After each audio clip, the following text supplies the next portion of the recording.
Hello and good morning, Internet. We're here earlier than we thought we'd be and later than you thought we'd be. Because it's daylight savings time and I didn't know that and I'm so tired. But I'm glad you guys are here. Good morning. Good morning in chat. Hey, Celestial.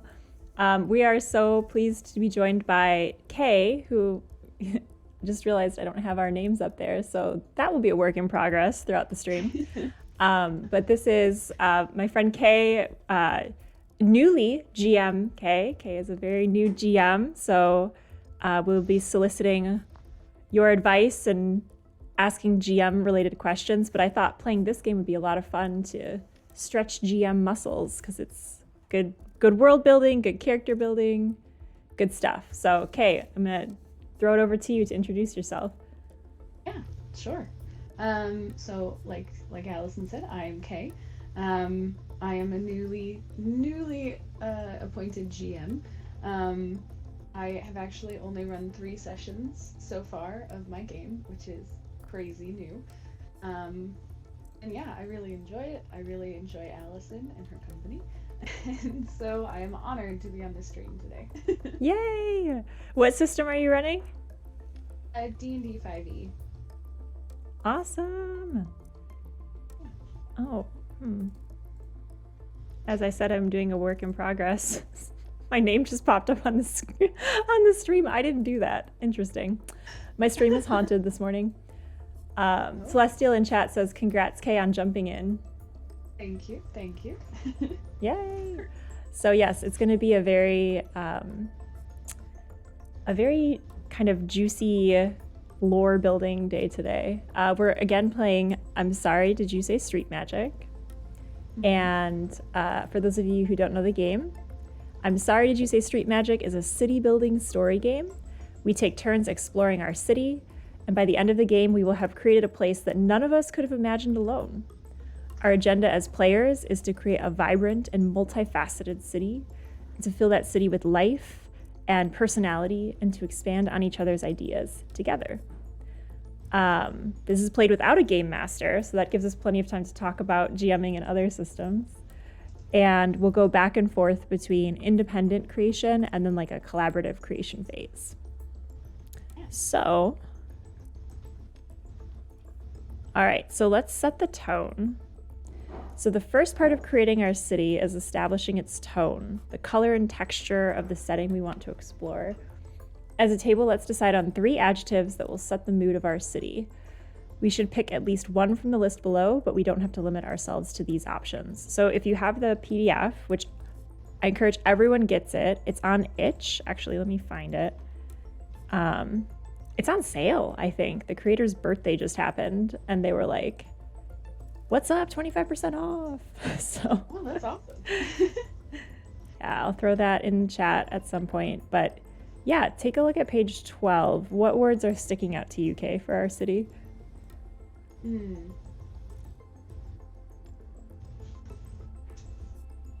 I would say melodious is really sticking out to me. That's a fun one. Awesome. Yeah, let's go ahead and throw it like a big one in the middle. Okay. Because these will be like our guiding words for our city.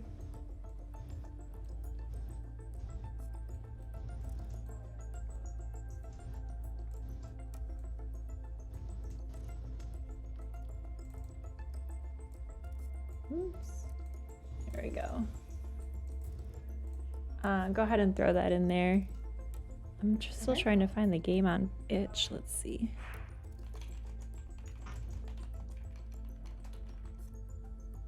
Oh, here it is. Pop that in chat.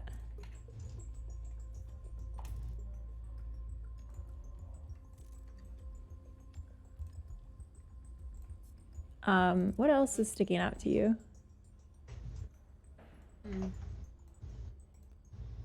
Melodious. Maybe airy or bright.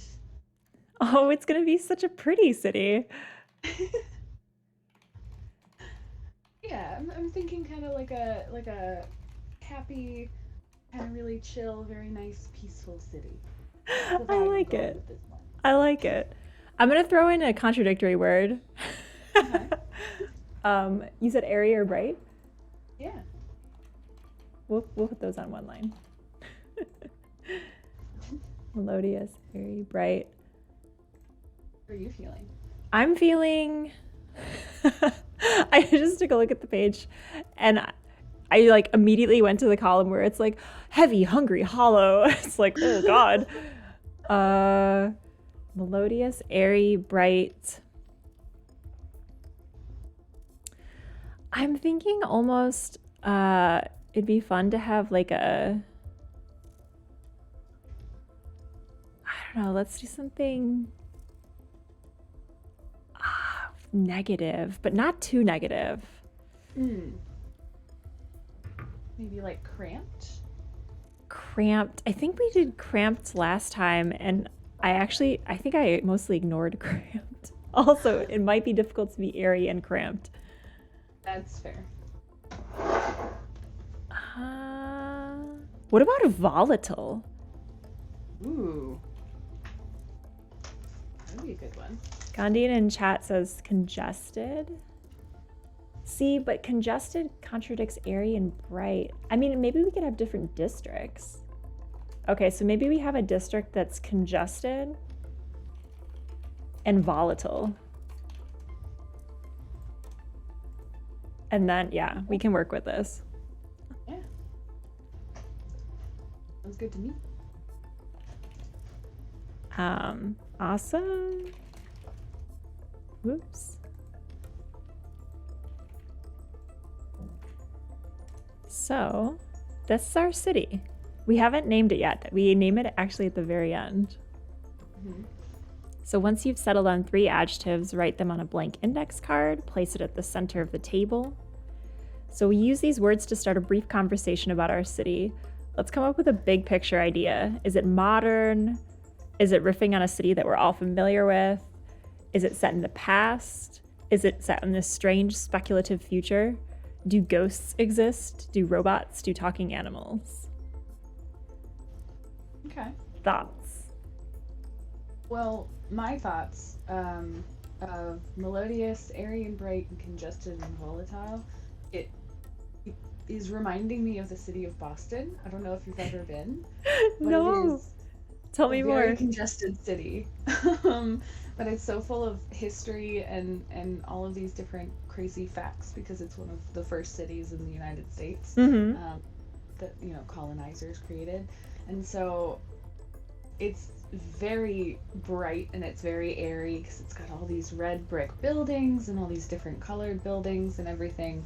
And they try to modernize the buildings without really changing too much of the history. So like historical buildings are still there. It is very congested, and it changes all the time because it was originally designed for like horse and carriage travel. Cool. And so the roads are so narrow that like in Chicago you can park on both sides of the street and have a one-way. You can't park on the street. It is just a one-way street. I love it. But if you're not familiar with Boston... No, I love it. I mean, I don't have to be familiar with anything we pull out of our heads today. No, I love it. So are you thinking modern? Because you said like historical too, so that made me think of like ye old times. Do we want this to be set in a world like ours? Do we want it to be like a 5e type world? Like a sci-fi world? I don't know. What are you thinking? I kind of love the idea of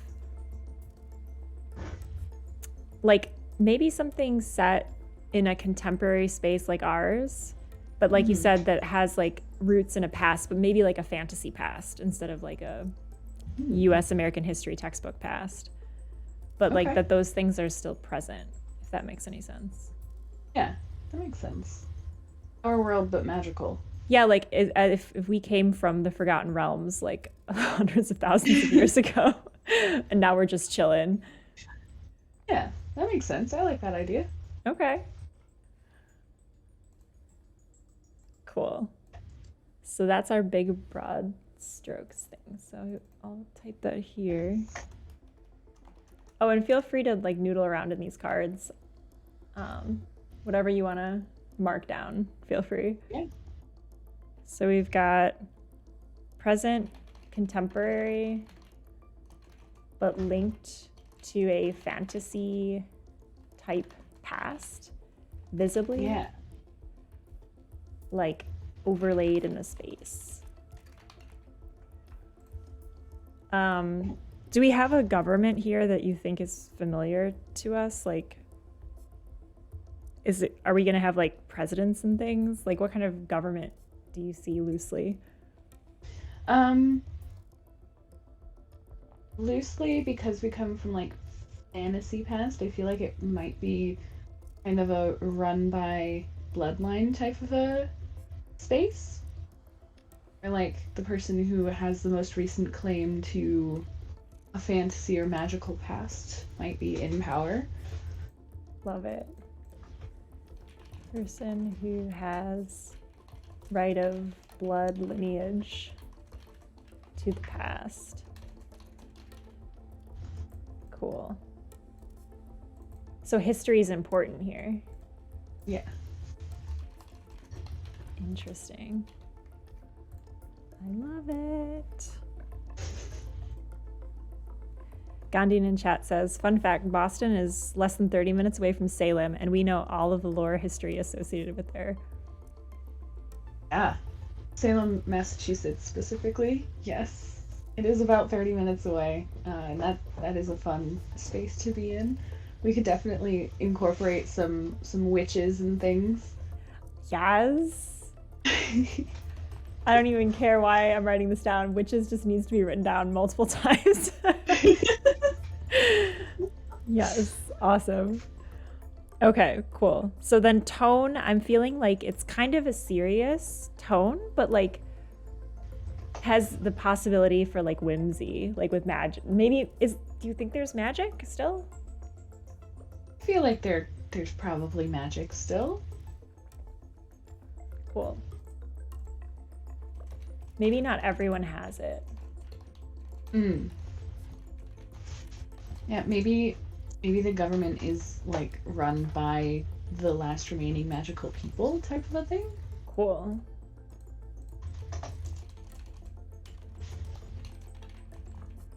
Cool. Love it. All right, so that's our general vibe. So now we'll go through our first tour of the city. Actually, the first round is laying the foundations. So before we begin to explore the city, we'll add a few cards to the table to spark everyone's imaginations.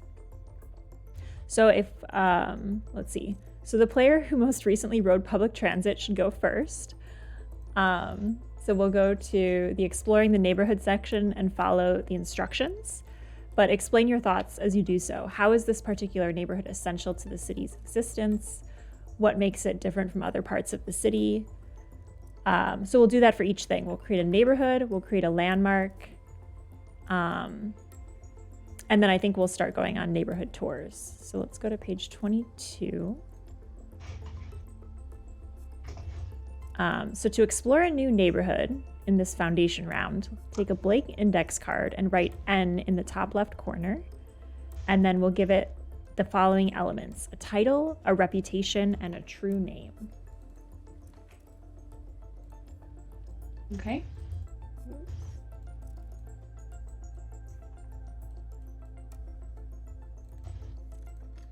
If I could type, that'd be great. How do I write N in the top corner? Can I just type N in here somewhere? I think you're only allowed like one text box per sticky note. Yeah. Oh, but if you go to the left and click text, you can just type text anywhere and bring that over too. Ah, there you go. Fancy. Okay, so the title, and I'll throw this in chat so chat can play along too.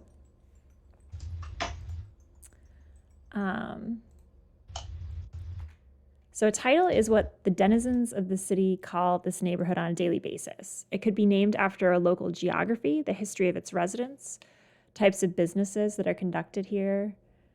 What are we thinking? I'm thinking maybe like like a town square type space to start Yeah. That sounds good to me. for the neighborhood. So maybe they call it the square. I mean, that's kind of boring, but The square is nice. It's a very clean, generic, name. Good to keep it open and generic, right? totally. I mean, I could see a neighbor calling like, "I'll meet you at the square" or something. Mm-hmm. Let's see what else. Okay, so then reputation. In a couple sentences, describe out loud the neighborhood's general vibe. So on our first foundation, I think we do this all together. And then as we take turns, it'll be like, this is you driving one neighborhood or one NPC or me, and we kind of alternate. Right. But for our first one, let's do this together. So is it predominantly residential or commercial? How do residents think of themselves? What do other neighborhoods think of them? Invite players to ask questions, build on their answers. Okay. So what do you think of when I said the square? What popped into your mind? And chat, you're welcome to play too. This is our foundation round, so we'd love to incorporate your ideas. So for me, when you said the square, I was kind of thinking of like maybe a monument kind of in the middle of it, and then a very open area, maybe with fountains or something like that, with either historical buildings surrounding it, where it would be like museums in today's world, or maybe like little shops and like gift shops, like very touristy part is how I was kind of viewing it. Fountains, shops, touristy. What kinds of shops? Like, do people come here looking to, basically, is it kind of like a Harry Potter type world where there's people that actually have magic, but here's where people go to like buy fake wands and stuff?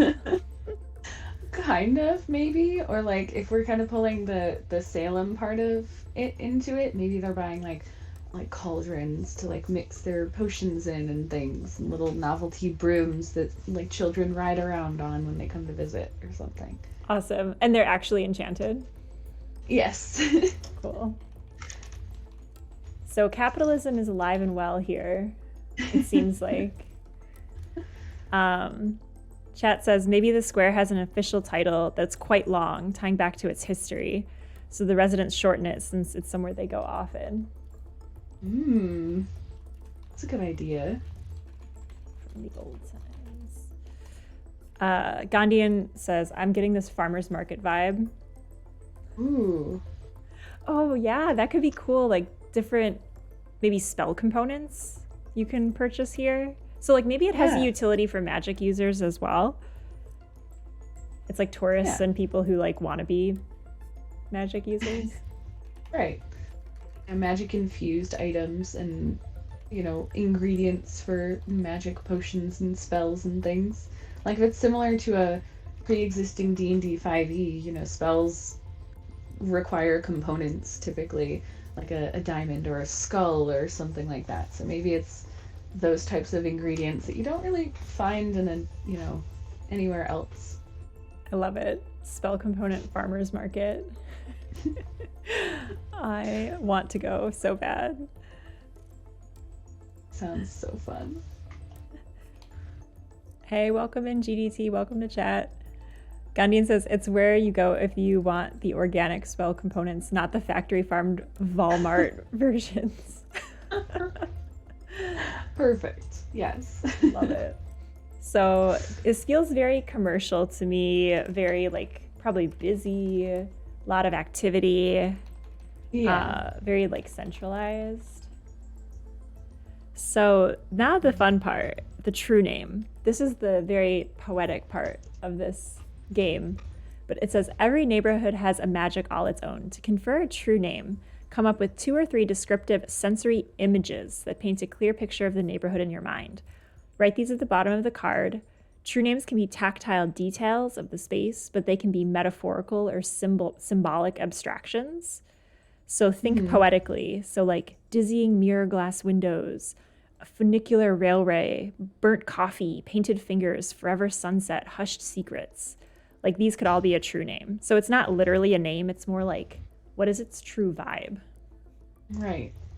Right. I am so bad at poetry, so I can give you some adjectives, but maybe you can do the poetry part. I believe in UK. Oh no. Um,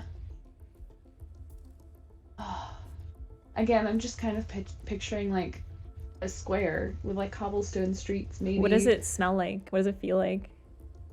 Oh man. Now you see why I said this is good GM training? It is. It's good GM training. Okay, yeah. Yeah, I should just pretend like I'm in a session and come up with something off the top of my head. I can do that. So it smells earthy. Hell 'Cause yeah. it is kind of a cobblestone area. Um, and it feels like you've walked into history, if a thing. Oh my god. Oh my god, you are so good at poetry. And then in chat we have medley of herbal scents as well, which is amazing. So, the name of this, the true name of the square, Earthy walked into history, medley of herbal scents. I freaking love it.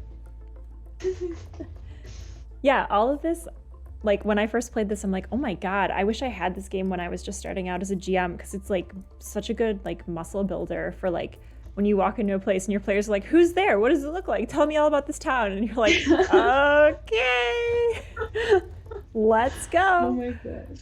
I know. I had that yesterday. My group played yesterday, and it was our second session, and I had them just walking through the town center, and they were like, oh, what's the name of this mart? What's the name of this shop? What's the name of this person? And I'm like, I had to come up with 32 names last night just off the top of my head. It was crazy. How was that? Like, were you using a name generator, or were you just like, boom, that's Bob. He's pretty smelly.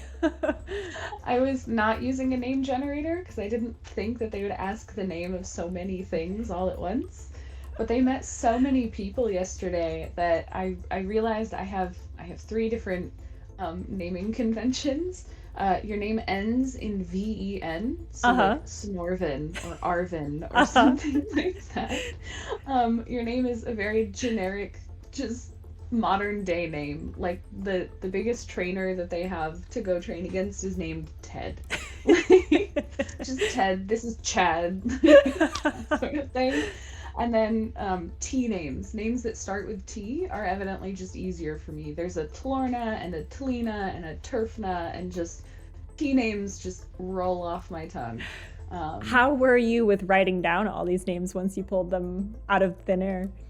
Yeah, if they actually expressed interest in pursuing like communication with them, I wrote their name down. But a lot of people, I do not know their names anymore.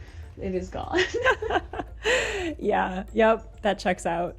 I remember that experience well, where I was like, yeah, I created all these characters, and then like the next session came around and I was like, who were they? Yeah.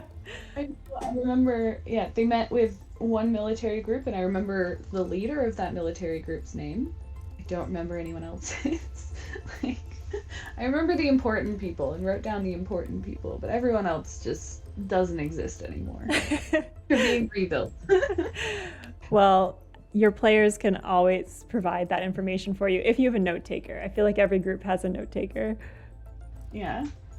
I don't think we've appointed a note taker. I think everyone at the beginning during session 0, everyone said like everyone should take notes type of a thing. But I think I definitely have one player that takes notes more frequently than the rest of them. So I think she's my note taker. I was gonna say the note taker isn't really assigned. Like a note taker is born. Right. Yeah. Yeah, and the fun thing is that this is her first time playing D&D, so I really think she's taking note of absolutely everything, which is great but also terrifying, because now she knows things that I don't know anymore. Kay, I'm so excited for you. Chat, to remind you, Kay is a new GM, and so like I'm so refreshed by hearing all this, because I'm remembering, like, yes, realizing that your players are going to ask the name of every single thing that you meet, and that they're going to take notes of things, and you better remember what you just said, or Yes. they certainly will. I love it. So I added a timer in chat. I fixed my stream elements. I had an old timer up about Outer Wilds, which we just finished this past Thursday. But I added a new timer. So in chat, it's periodically going to remind folks that you are a new GM and that tips and questions are welcome. Great. All right, so let's do a landmark. So Okay. in laying the foundations, we have a neighborhood now. Let's co-create a landmark. So we'll put L in this corner of this card.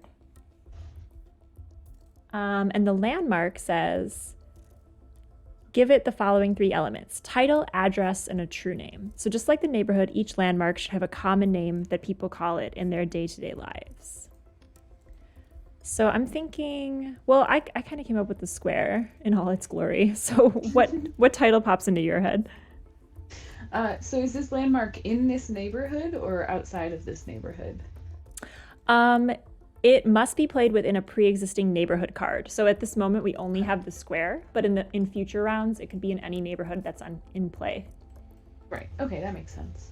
So then, I guess I'll name the monument that's at the center of the square. Oh man. Okay, just name it. The first name that comes to mind is the Point. I'm imagining like a almost like an obelisk, but like with, I don't know, some sort of something jutting out at the top. Kind of like a spearhead is what or like an arrowhead is kind of what I'm imagining in my head. Awesome. So the address is, the next thing is the address. It can be, City center? Yeah, like off the beaten path. Is it several stories up? So the Point's address is near the top of the spear. In the center of everything. Is it like in the center of the square? Yeah. It's kind of what I was guessing. Yeah. Cool. Oh, and for chat, I'll put in the address instructions. It says, does this landmark match the neighborhood style or push up against it? What makes it unique? What makes it irreplaceable? Oh, sorry, I jumped ahead to true name. Whoops. I can read. This coffee cup is full and needs to be imbibed. It's an hour earlier than we think it is. It is. Thank you all for being here. Everyone's a champion this morning. Cheers to all of us for getting up early to create a world. Heck yeah. Okay, so yeah, I think, it's in the center. It's a sphere. Cool. So let's do its true name, because I feel like this is where all the juice comes in. So true name is similar to a neighborhood. Each landmark has its own true name. However, this should be even more specific than a true name for your neighborhood. So here are those questions I mentioned. How does the landmark exist within the neighborhood?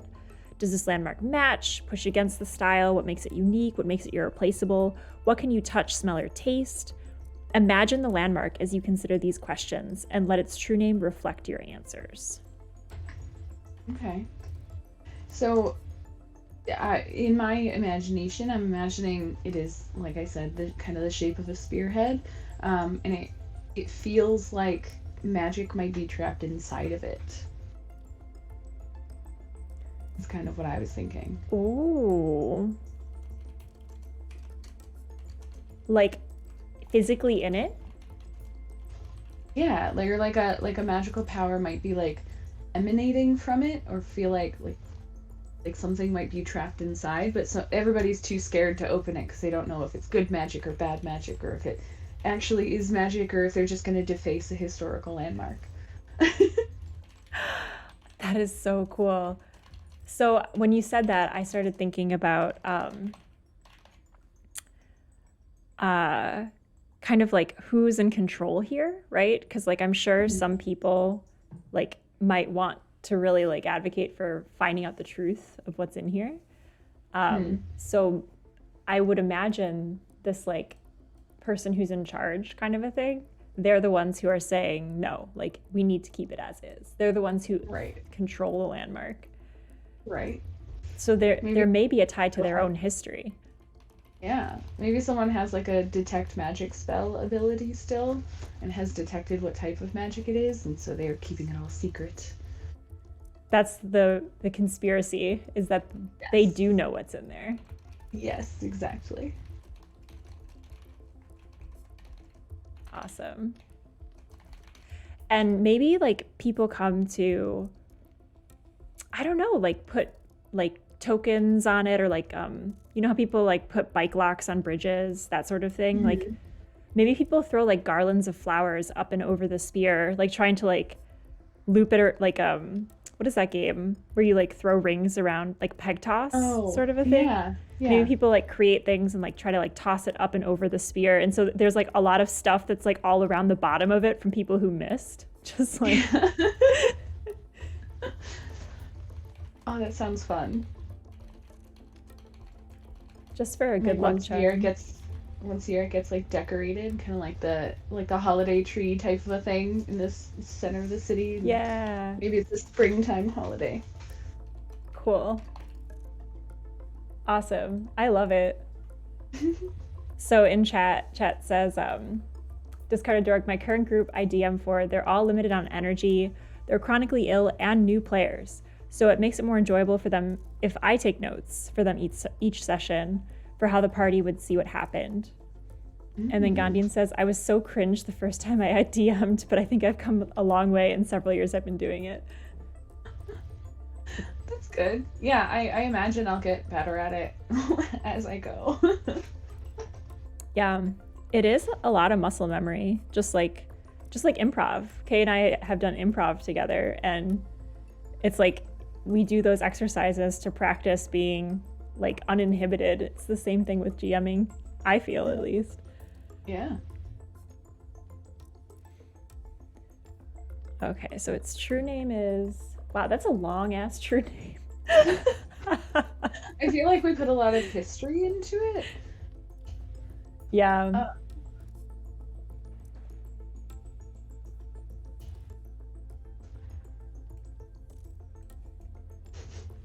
Yeah, I feel like it can be that long though.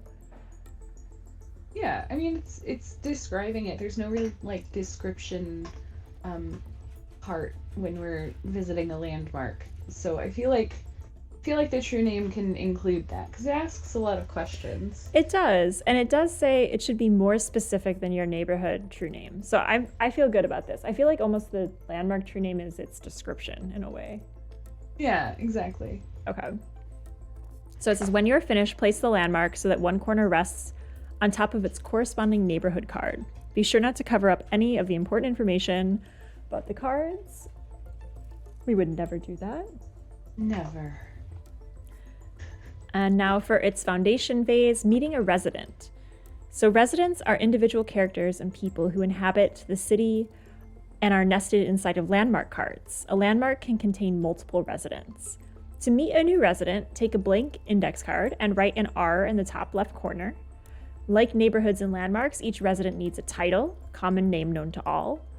Let a resident's title inform their personality and vice versa. Write their title at the top of the card and write their pronouns next to that. Okay. You got this card, or would you like me to make it? Why don't you make it? Okay. I'm a champion card maker. So we'll embed this person in the landmark.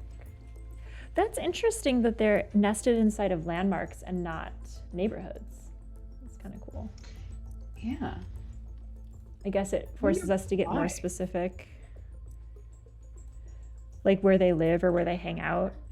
Or like where their scene is set. Oh, my poor dog.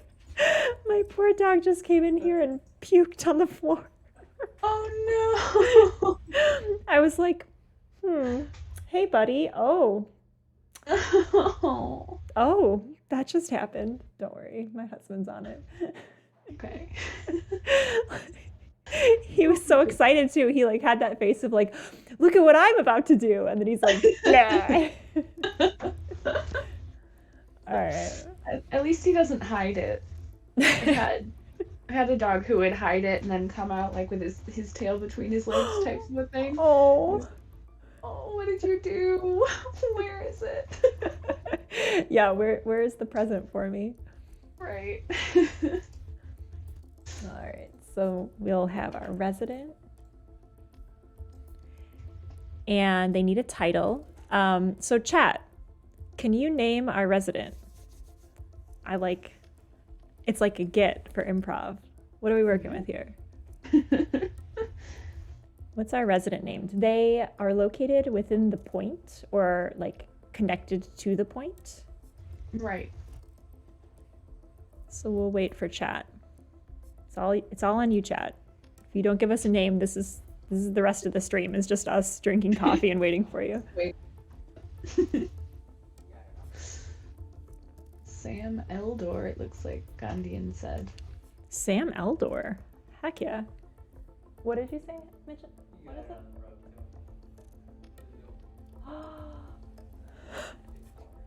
My husband just informed me that my dog also vomited on my new rug.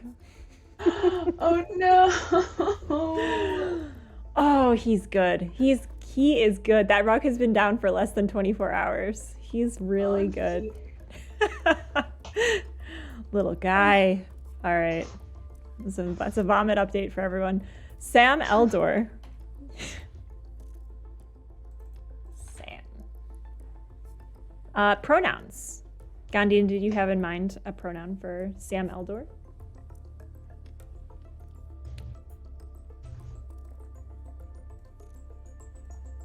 We'll come back to you as you think about that. So, describe this resident briefly to the table. If they have a noteworthy profession or other important qualities, feel free to write that information down.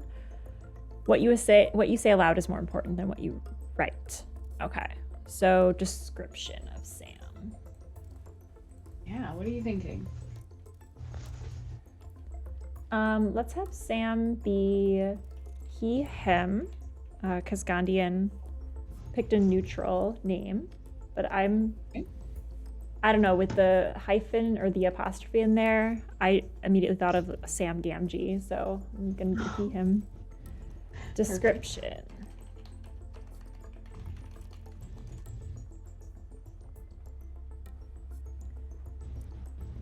Probably fat. Little like portly. Samwise Gamgee. Well fed, yeah.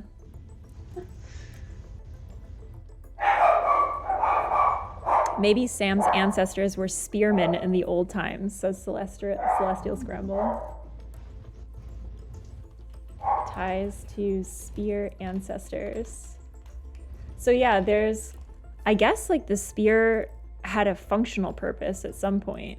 And maybe Sam is like the docent at a museum that's like always telling you about like, my clan used to use spears, and everyone's like, we just want to be here for the moment, Sam. Like we traveled we just want to experience history, please. Yes. Maybe he's like the Debbie Downer of like telling people real history, and like they just want like the sanitized version. Like he's got like flyers and everything, and he like goes around and he's trying to hand flyers out to everybody to tell them how serious this is, but everybody's like, we're just here to experience some magic, dude. Like, I don't want your flyer. Yep. He has like a real intense connection to like the real history of this place, and people like don't want to engage with it. Yeah, exactly.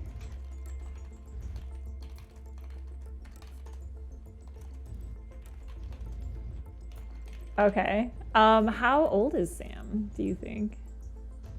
I'm thinking either super old, like 80-year-old man type of a thing, trying to like get his message out there, or maybe like a 40-year-old, like portly man who just is trying.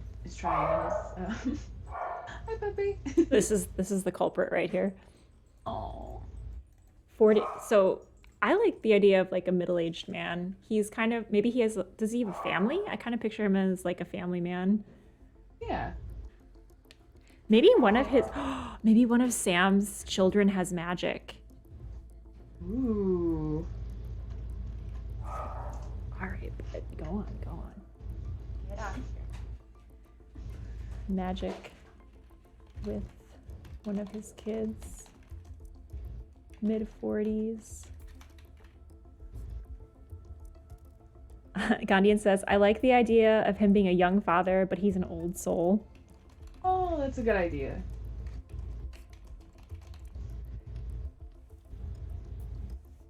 Awesome.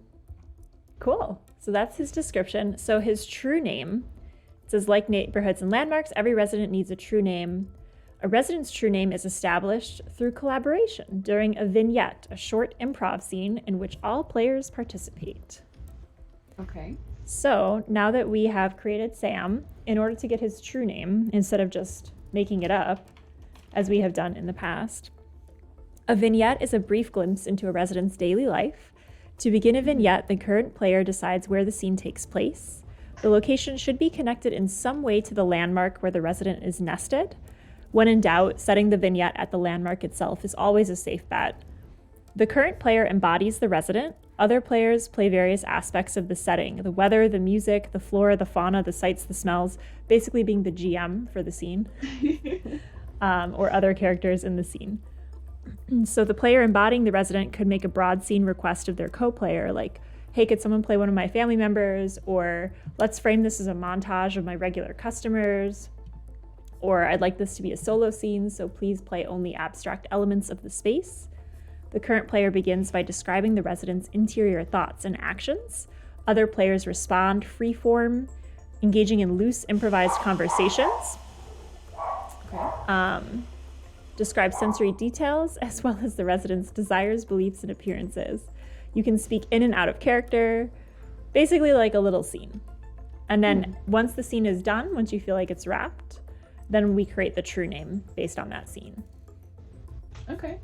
So I'll take this one. I won't put you on the spot. But yeah, if you could GM the scene for me. So sure. So I guess, yeah, like I'll just wait. Do I describe Sam first? Let's see. Current player begins by describing. Yeah, so I'll describe my interior thoughts and actions as Sam, and then you can build on that for me. Okay. So Sam is at the Spear. He has kind of like he's got a big like mailman's bag, like a leather bag that's just full of flyers. Oh, and I'm totally stealing this idea from chat, by the way. Celestial says, let's have Sam take his kids to the Spear late at night to show them something truly special about their lineage. So yeah, let's set this kind of at the end of the day. Sam is there. He's got this bag full of flyers. It's full of like, the flyers are like propaganda that say like, the spear is more than your vacation. Like, don't just take respect the spear. Don't just take a picture with the spear. Like, understand the spear. Yeah. Some of his flyers have been taken and drawn on by like visitors and like probably like phallic jokes, I would imagine, because it's easy prey. And Sam has crumpled those up in frustration and like put those at the very bottom of the bag. He's sweaty. He, you know, despite having walked around all day, like talking to people and trying to get them to understand the importance of like this magical lineage, his wife like packs him like these really calorie-rich lunches, and like he can't seem to lose weight, like even with all the exercise, and he can't figure it out. So he's like eating like a really nice deep fried dough ball that his wife baked him for like his end of day snack, and he's just like looking at his midsection kind of wondering like what the problem is. And he's actually thinking about bringing his child here tonight to like, it's like, I think that maybe the child's birthday, and it's like a rite of passage, and he's like thinking about that, and he's like worried that the child is gonna be as disrespectful as all the people he talked to today. And so he's just kind of sitting there and he's like, long day. Pretty good dough ball today, though. Midge is really, she's really deep frying him. Sitting at the base of the spear. Like, his legs are, like, kicked out in front of him. Yeah. Nice.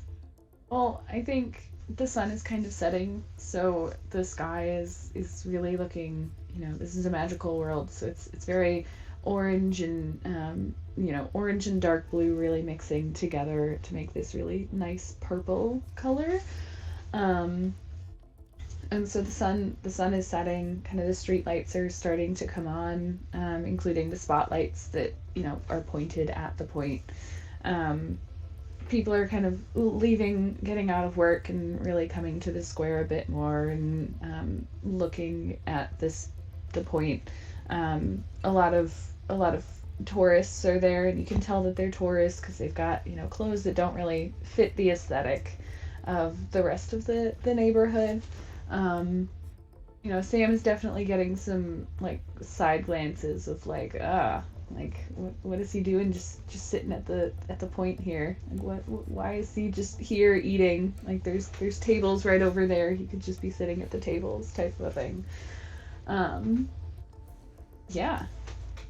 It kind of feels like it's getting a little chillier, so I feel like if he had a coat or anything, he'd probably think about starting to put that on, maybe. Yeah, he draws the coat around him. He has crumbs all over it from like the big bites that he's taken out of this dough ball, and he just kind of like brushes them off his coat, and they fall like at his feet, next to a bunch of floral wreaths that have been not laid here but discarded from people trying to toss them over the point and missing. Mm-hmm. And he catches the eye of one of the passerbys, and he's kind of lost in his own thoughts, like thinking about his son, who he's going to bring here tonight.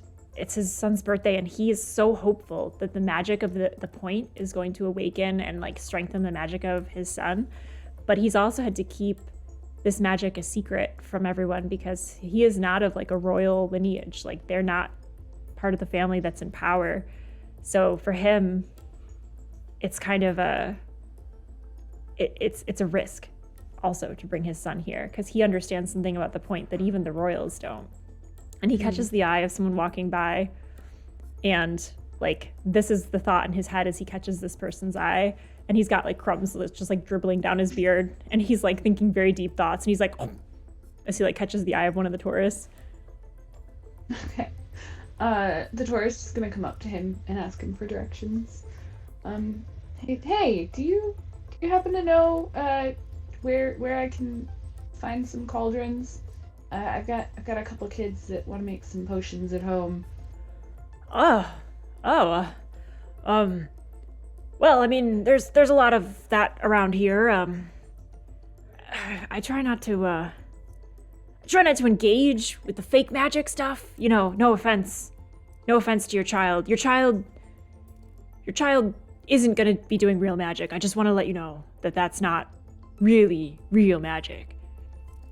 I mean, sure, but I mean, she can act like it's magic. She can pretend. I don't want to squash her imagination. Imagination.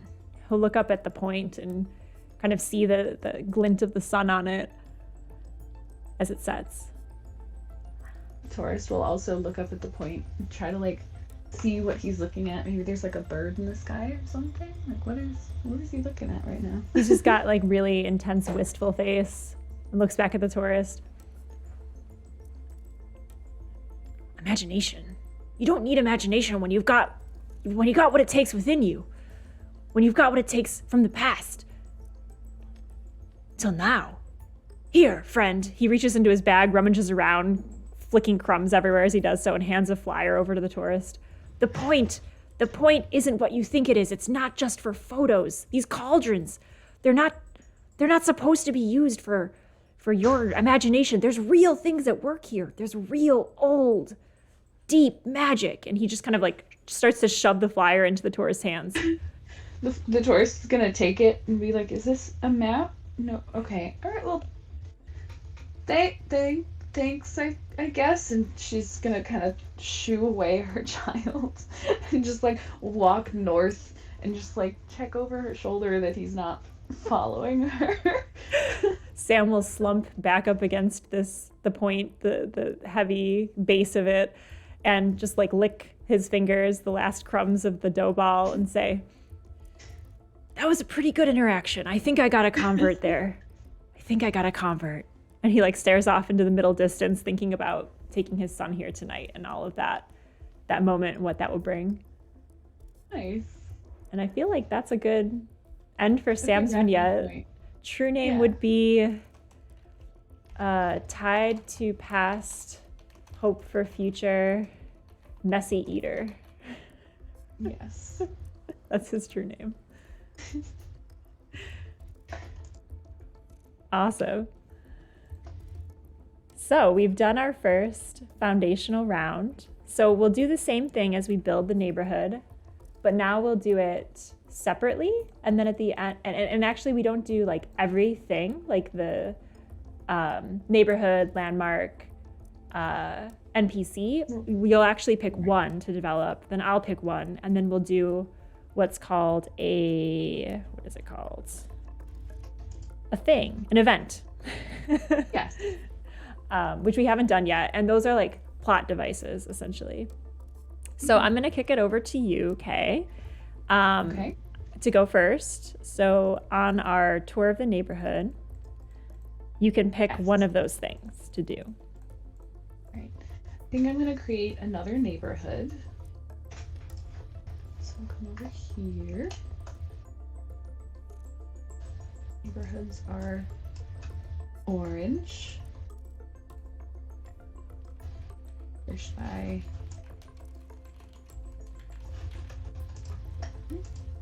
Okay.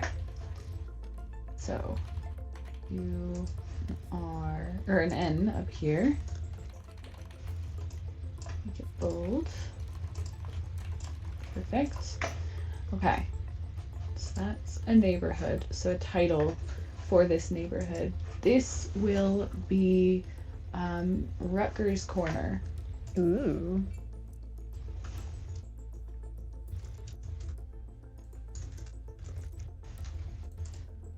Rutgers Corner. There. There we go.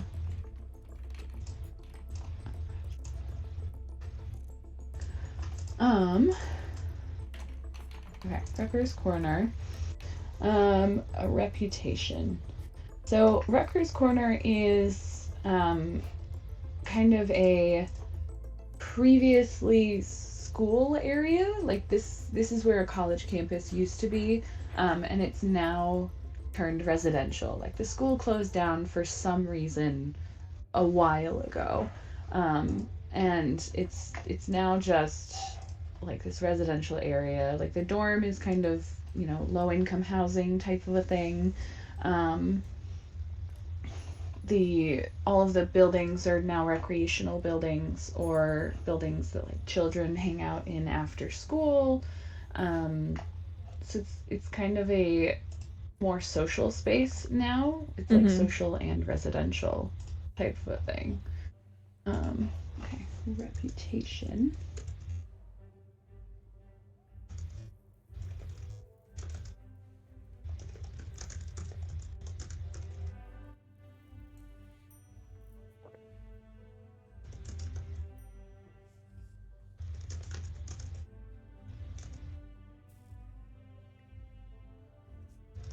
Was it previously a college from like the fantasy times, or previously a college in the modern times? I'd say probably from the magical times. So the historical, longer ago than that. Cool. Yeah.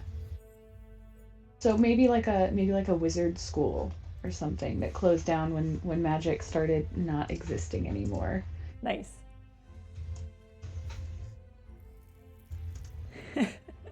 Ex Hogwarts. Okay, so that's reputation. And then a true name. Descriptive sensory images. So I think for the true name, it would probably be... Okay, true name. Sensory images. So it's very overgrown. There's a lot of greenery. So like vines and ivy kind of climbing up walls type of a thing. Mm-hmm. It's more historical and less like modernized area, except for like the dorms. Like the dorm building has probably been torn down and rebuilt, but some of the school buildings have definitely not been rebuilt or modernized at all. So really like D&D 5e kind of esque of, you know, stone buildings, stone masonry, no insulation. It's really cold in these buildings in the winter, type of a thing. But it's a paved road. It's definitely, the infrastructure of the area around it is definitely more modernized, but the buildings themselves and the feeling that you get is that this kind of area doesn't really belong in this you know, city anymore, or it just doesn't match, type of a thing. I like that. Yeah. True name, overgrown, out of time, does not belong. Yes.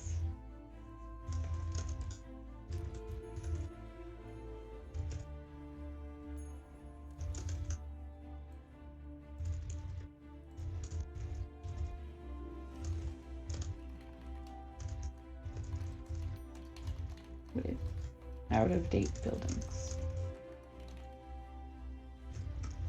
Awesome. Does that make sense? Yeah. I love it. I'm so interested in who is Rutger. No spoilers. No spoilers. So, I think that's your turn. My turn will be, I'm going to create a landmark. So I have a choice now. I can create it for either neighborhood, the square or Rutgers Corner. Right. I think, just for the sake of building out our world a little bit, I'm going to go for Rutgers Corner. Okay. And I'm going to put the landmark in here. Oops. And what do I need for that? I need, oh yeah, the name, the address. The true name of the landmark is like real intense. So name, address, true name. So the name of this landmark is, well, it's an old wizard campus. Man, turned into social space, low-income housing. I think, man, like a wizard campus, I almost want it to be like the room where they, maybe like a big cauldron, like I'm picturing like a big cauldron like built into the floor. Like, so you know how in like a medical school, you can like look down and see like the surgery being done from like the balconies, or like just kind of collective spaces where people can observe things happening as they are learning about it. Maybe like a big cauldron in the middle of the room where like there were like magic demonstrations that people would observe, like folks throwing stuff in the cauldron or like summoning things. But now it's just essentially like what you would see at like a skate park, right? Because it's like a big basin, like a concrete concave area, which used to hold like potions and things. And now it's just like, I don't know, people skateboard there, or like, I don't know, have impromptu dance parties. Like, it's just very irreverent. So maybe the name is the, like, I want to come up with something other than the thing, the point, the this. But I wanted to call it the ball. I did. Maybe like punch bowl. How about that? Sure. punch bowl, and then address. Address is like deep within the compound of the old wizards school. Underneath the main staircase.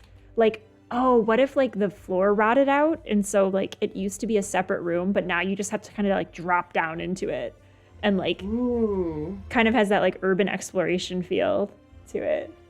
Yeah. Drop down into the rotted wood floor below. And its true name. Oh boy. True name is, does it match the neighborhood style? What makes it unique? What makes it irreplaceable?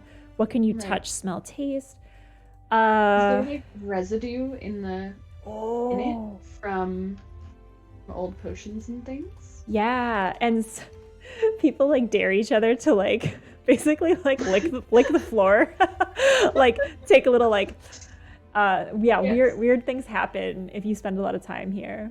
So it smells like old magic, rusted residue of potions all mixed together. If you spend a lot of time here, you're just kind of like maybe you grow like a third eye for like 3 days or something. Or your nose gets bigger, type of a thing. Yeah, weird physical things can happen. Yes. Yeah. And it's very much like in line with this neighborhood, but people use it for different things now. So different events and types of like happenings can happen here. It was not designed for this originally. It's also a little dangerous. Like this area is not very stable. That's its true name. All right. I'm imagining like an urban explorer, like bucket list place type of a thing. Yep. For sure. All right, so that's the punch bowl. Okay. Maybe people party here. I don't know. I kind of see it as like a party place. Yeah. Okay. It's where like high schoolers go to like avoid their parents and stuff. It's like they hang out. Yeah. All right, chat. I would like to offer you a turn. If you would like, you can pick if we're going to create for you guys a neighborhood, a landmark, or a resident, an NPC. So you guys think about that, and Kay's going to tell me more about her experience being a GM while we wait for chat. So what has been the most surprising thing for you in the sessions you've run so far? I think the most surprising thing is how difficult it is for me to kind of separate like players being upset at a situation and not actually upset with me type of thing. So yesterday I'm running a homebrew campaign, so I can just create whatever I want, which is a ton of fun. And so but that's such a heavy lift for a new GM. That's awesome that you dove into homebrew. I know. I think it's more fun, and I think that it kind of fits me better because I like D&D for the kind of improv and just absurdity of everything type of thing, where I can just create whatever I want, and because it's my world, I say that it exists, and therefore it exists, is a lot easier than being like, oh yes, this book says. It's a lot easier for me. You mean you don't want to memorize 700 pages of D&D lore? No, I'm good on that. So, but yeah. So yesterday during our session, not yesterday, Friday, I created an invisible box. It was just invisible, and like you could hear the person that was inside of it screaming and yelling and everything. And there was a face on one of the walls of the box, facing out. And the players had to get into the box to get the person inside of the box. And so, the face was talking, and they asked, how do we get this guy out? And Box said, "Oh, the answer to a riddle must be spoken," which I did get from a puzzle generator site that I found, where the puzzle was the answer to a riddle must be spoken, but they don't specify who it must be spoken by, and so in order to actually get into the box has to say the answer to the riddle. So he gave the riddle. The riddle was, what has a ring but no finger? A bell. Easy answer. Not so for me. I hate riddles. Fair. But the players started guessing different things. So is it a circle? A circle is a ring, and the door or the wall would say, "Oh, a circle. That's a really good idea." One of them said a doorbell, and they're like, "Oh, a doorbell. That's a really good idea, but not the answer." And then someone said, "Is it a bell?" And then the wall said, "That's a really good answer. That's really good." And so the wall specifically didn't say it, and they were so mad. It took them 20 minutes to figure out, and I kept saying the answer must be spoken type of thing.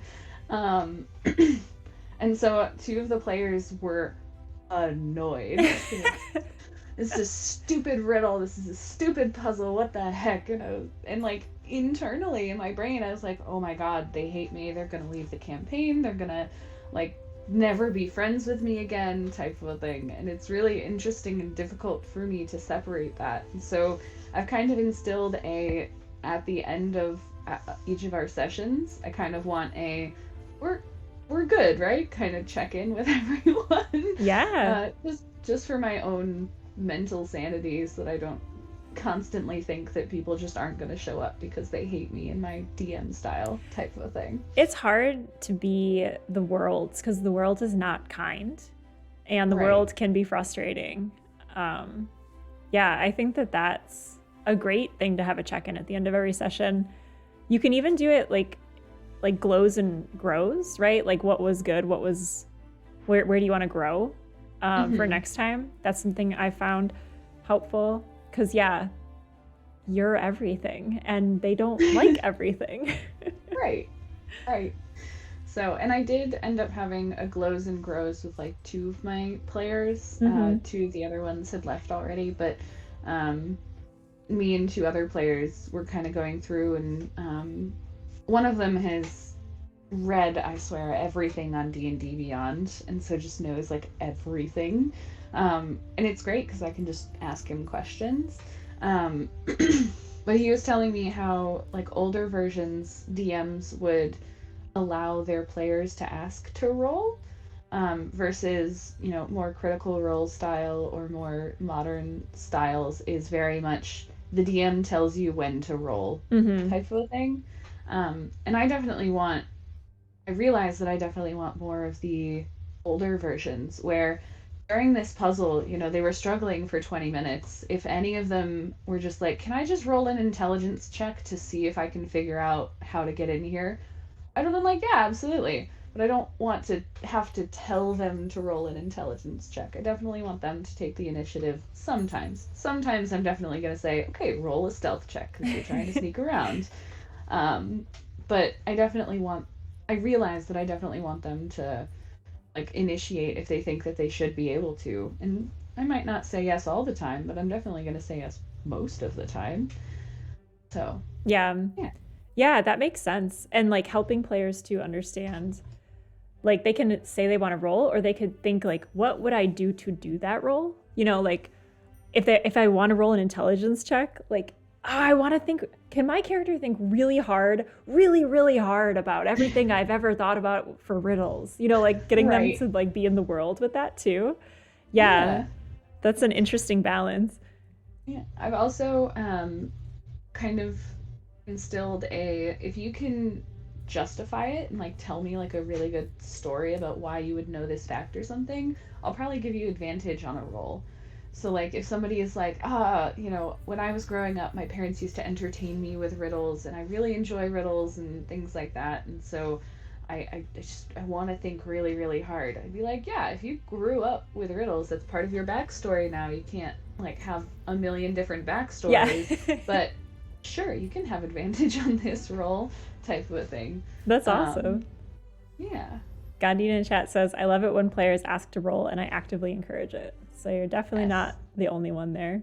Also, we've got 2 hydrates redeemed. So that means we need to drink more water, not just coffee. So if you've got it, Oh, cheers. I don't have water. I should get some water at some point. Yeah. Just gonna drink some coffee. Well, let's finish this round with chat. Chat has created a landmark, or wanted to create a landmark, Okay. but told us nothing about it. So Turbo Jerky, do you have the name of your landmark? You've got a title, an address, and a true name. Chat just said, landmark. I want it. No, I don't. Okay. I want a landmark. Well, we'll come back to you, chat. We gave you a whole anecdote's worth of time to come up with a landmark.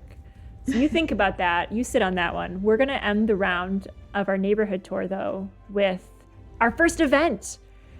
So, after everyone has wandered the city during the current round, and chat thinks about their landmark for the next round, the player who first declared the compass... Oh my god, we forgot to make a compass! Oh god. Okay. What was the compass again? Oh So my gosh. we didn't do a compass for the first foundation. It's just kind of Okay. like, let's lay the foundation of our city. After, in our regular rounds, we're supposed to pick a compass, which kind of directs us a little bit. So the compass says, like, first you pick, is it a neighborhood, a landmark, or a resident? But we create a compass to keep the story moving forward in the same thematic direction for each round. So like everything that we do, so the Rutgers Corner and the Punch Bowl would have had to be towards that compass. And the compass could be like an idea, it could be a theme, a phrase. Like we could have a compass of like, you know, deep magic or like current things or like just kind of like the vibe of the round so that we can kind of keep building in the same area and we don't have to stretch our brains so much to be like, what the heck am I gonna do? Like, I'm gonna pull something out of thin air. We're kind of like going towards that compass. So we will remember that for next time. Oops. But for our event, whoever declared the compass, which was no one, creates an event that changes or alters the city in some way. So the event is the culminating thing. So your event should be related to the compass that you set at the beginning of the round, oops, or to a card that was played during the round. Events are a good way to tie up loose ends on questions. However, an event can also be a chance to highlight an aspect of the compass that was unexplored, or to recontextualize other elements of the city. So it's always connected to a neighborhood, a landmark, or a resident. So on your turn, describe the event in a sentence or two. Choose one card at the table that it relates to. So something has changed. Basically, this is the Deus Ex Machina, the hook, the something's happening. So what changed, what happened, and just tell us about that event. So I will go first because I've played the game before and I know about compasses, which I forgot, and events, which I didn't.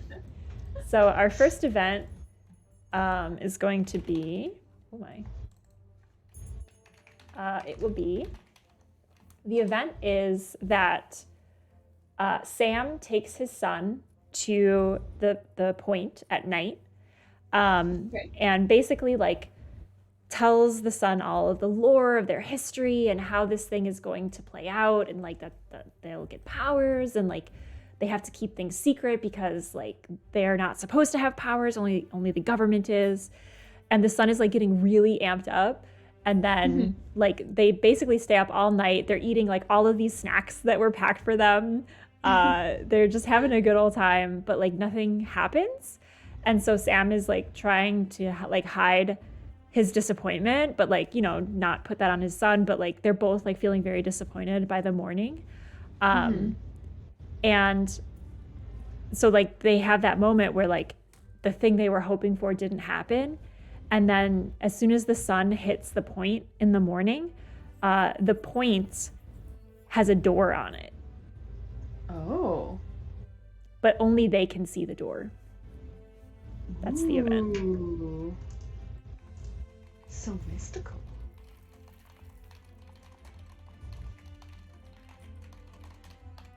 Okay, so that happens in this world. And that will end our round. So we'll take a break because we need water.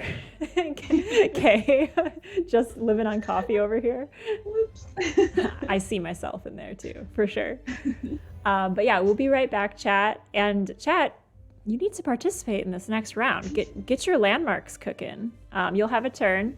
We'll set our compass when we come back, and we'll be here for more. I'm sorry, did you say street magic? And I'll pop the link in chat. If you don't have this game, check it out. It's on itch, it's on sale. Oops. And yeah, we'll be back shortly.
Hello, all.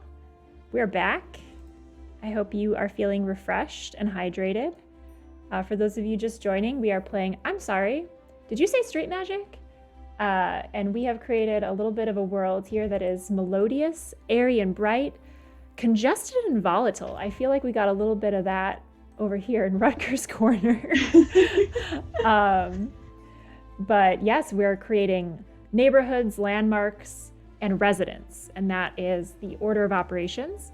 This round, we're going to kick it off with a compass, which we didn't do last round, but the compass will, the compass will create our direction so that we can create and improvise, but we have a little bit of like a target to go towards. Yeah. Chat, you have a turn if you'd like to take it. Don't feel obligated. You're also welcome to just sit back, relax, and listen to our world building. But I will pose an opportunity for you guys to chime in on this compass. Also, as a reminder, Kay is a new GM. And so in between rounds and creations, we're actually chatting a little bit about GMing generally. And so, Kay, I think you have maybe a request for our chat, our audience. Yeah. Just kind of any sort of tips or tricks that you have for someone who is a new GM that is homebrewing specifically. I'm trying really hard to come up with like legends and events and things. So if anybody has any helpful tools of like a calendar creator, because I created a brand new calendar and I have it in Excel, but it doesn't look great.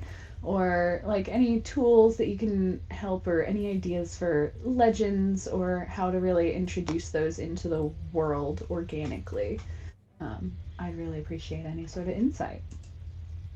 Awesome. So homebrew gurus, give us the juice in chat. Also, major props to you, Kay, for jumping into like deep homebrew lore building on your first GMing experience. Though I will say, like, I will out myself and say, I not only did that for my first GM experience, I created my own game because I was like, I think I like a little bit of this game. I think I like a little bit of this game. So I'm like, I'm just going to put them together. How hard can that be? So kind of pot calling the kettle black. Oh my goodness. I know. But that's a story for another day. So let's create our compass. Kay, what is the kind of guiding principle for this round's creation? Yeah, I'd say unlocking magic history. Awesome.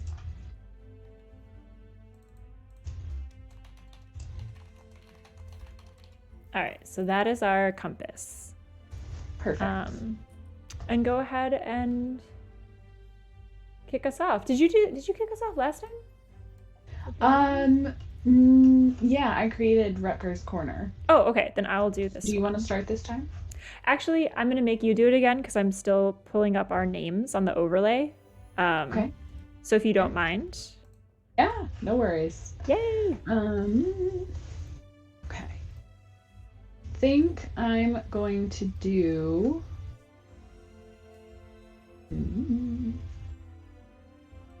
Okay, I'm going to do another neighborhood, believe it or not. Put this one down here on the left side. I successfully named us. It only took me most of the stream. Yay! Oh, okay. Daylight saving. It messes with everyone. It does. Oh. Okay, so this neighborhood is going to be like the royal area. So title first is going to be Royal Rounds. Oh, also, okay. If you want, you can. You don't have to do a neighborhood. You could do any of the three. Oh yeah, I know. Okay. Yeah, I just wanted to do a neighborhood. Okay. I have neighborhood ideas right now. Perfect. Yeah, it's okay. It's confusing because on the first foundation round we have to do all three, but then from there we can just kind of throw whatever we want. Right. Okay, so reputation. Let me remind myself what a reputation is supposed to be. Right, just a description. So this is kind of the most modern area. It's the most high tech. It's the most kind of developed. It's very modern, very new. Doesn't really have a ton of the history kind of feeling that you get from the rest of the neighborhoods that we've created. It's got a lot of new technology, some like public transit. Probably has a really big stop, kind of like a Union Station type of a public transit hub here. And it's where like each of the royal families have like a magnificent house type of a thing. Nice. So it's definitely residential, but also kind of like a second city center type of thing, because everyone in power is here. If there were riots here or anything like that, or in this like world that we're building, they would probably happen here. Any sort of revolutions. Who said riot? Who said revolution? Everything's fine. Everything's yeah, fine. Right. No. Yeah. So yeah, but it's kind of like where people would go if they wanted to be heard by the royal family and any sort of that sort of thing. Does that make sense? Yes. It's interesting that they, having had their power from magic, would choose to be in like a modern space. I'm very intrigued by that. Yeah.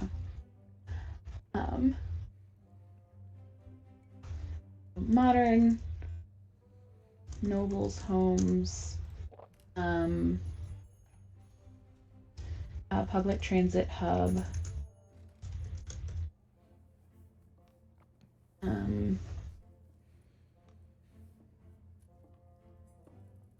transit hub that. What do other neighborhoods think of this neighborhood? Yeah, this is. Oh, that's a good question. Other neighborhoods think that this is kind of a juxtaposition of royalty and how they have sway and say over the entire kind of world.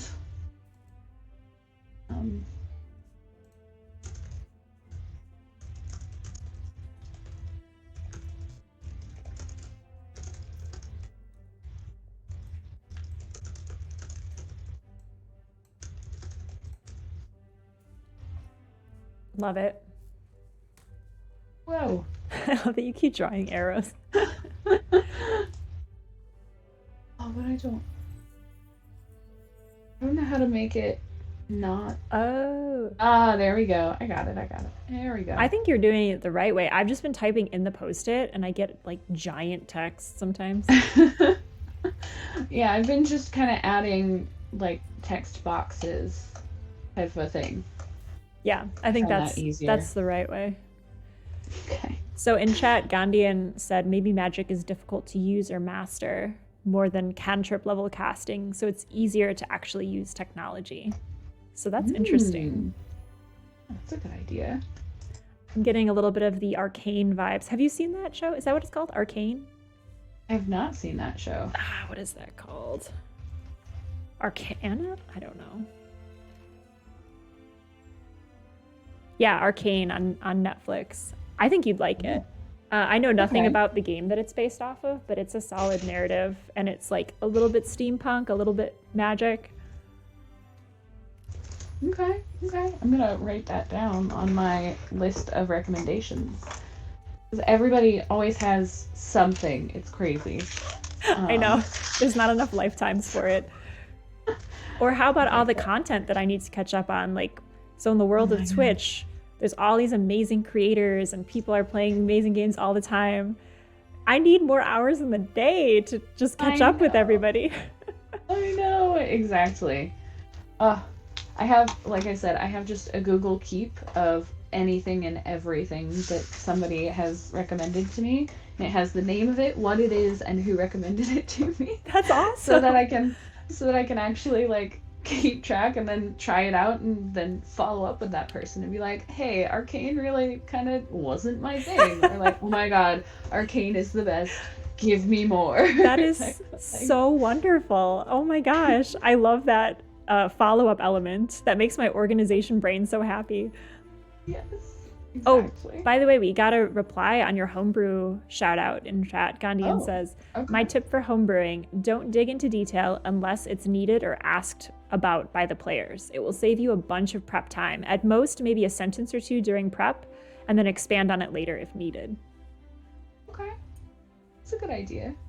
Yeah, prep-wise, I've read a lot of, GM tips and tricks type of thing, and all of them have said don't prep too much because you never know what they're going to do type of a thing, which I'm glad. And oh my gosh, I love the improv portion of it, and the fact that I took improv classes is helping so much, because when one of my players turns invisible and starts following an NPC, I didn't plan for that. I didn't prep that. So it's like, yeah, she just, went to the farmer's market and bought some fruit and then returned home. That's all she did. So I haven't been prepping a ton, but I also feel like I need to world build a little bit more. But keeping it 1 to 2 sentences is definitely a good idea. Yeah. Thank you for that. Yeah. That way you don't lore dump on them when your players are more interested in following the NPC rather than learning about the rich history of the world. But if they learn something from that NPC that sparks their interest in the world, then you've got a hook for them to build on. Yes, exactly. Oh. Okay, back to street magic. I'm sorry, did you say street magic?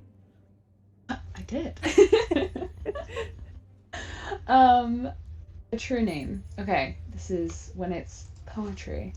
I think this is really a lot of the volatile aspect of the city or the world that we're building, and so this is kind of the ever-changing neighborhood where if a new technology is created, it is implemented immediately. They are the first to get the updates type of a thing.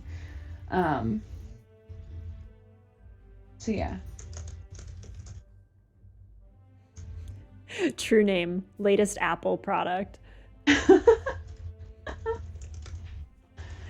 Oh my gosh.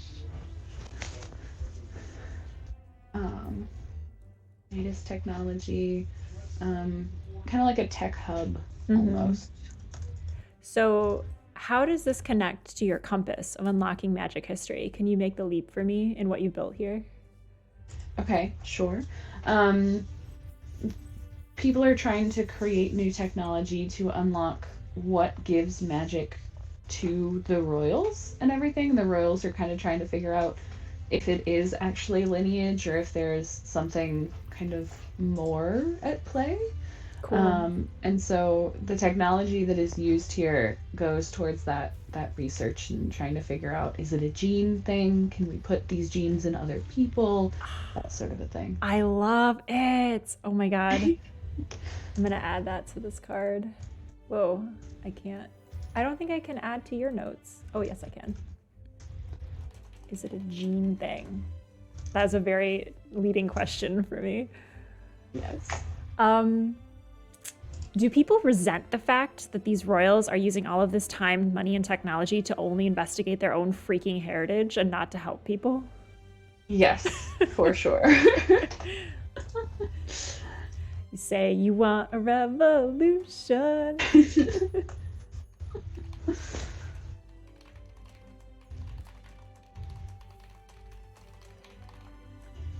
Awesome.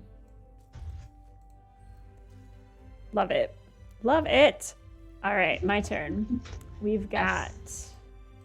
I'm gonna build another location in the point. Okay. That location is going to be, let's see, the compass is unlocking magic history. So at the point, I'm going to build a location which is a shop. Okay. It's going to be called, actually,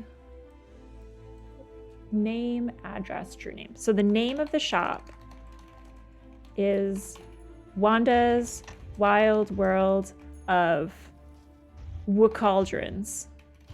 No, just of cauldrons. She lost the alliteration. Wanda's wild world of cauldrons. But kids do talk about going to the www.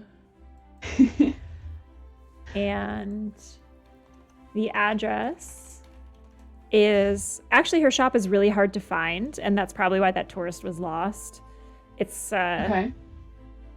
it's like in Japan, if you walk into a like very narrow building, it's like a small like 6-person seater restaurant bar, and then like you walk past it and then there's another one, and then you walk past it and then there's another one as you're like going deeper into the building.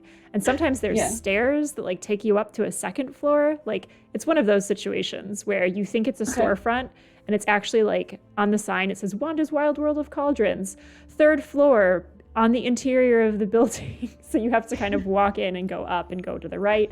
Very confusing. So Wanda has tried to invest a lot of money in signage to get people there. Okay. So lots of signs around town for Wanda's, but no one's entirely sure where it is.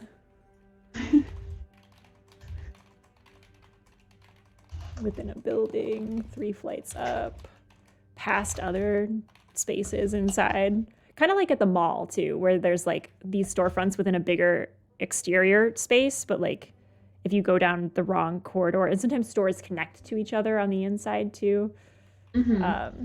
So past other retail spaces in a confusing way. And its true name. Oh, its true name. So this is where we talk about kind of the good stuff about it. So let's see. I like the questions they have in the book. So does it match the style? Push against it. What makes it unique? What makes it irreplaceable? It was built on like a site of power, according to people who have magic. So like there's a few words that can unlock power if you're standing in the cauldron store. Okay.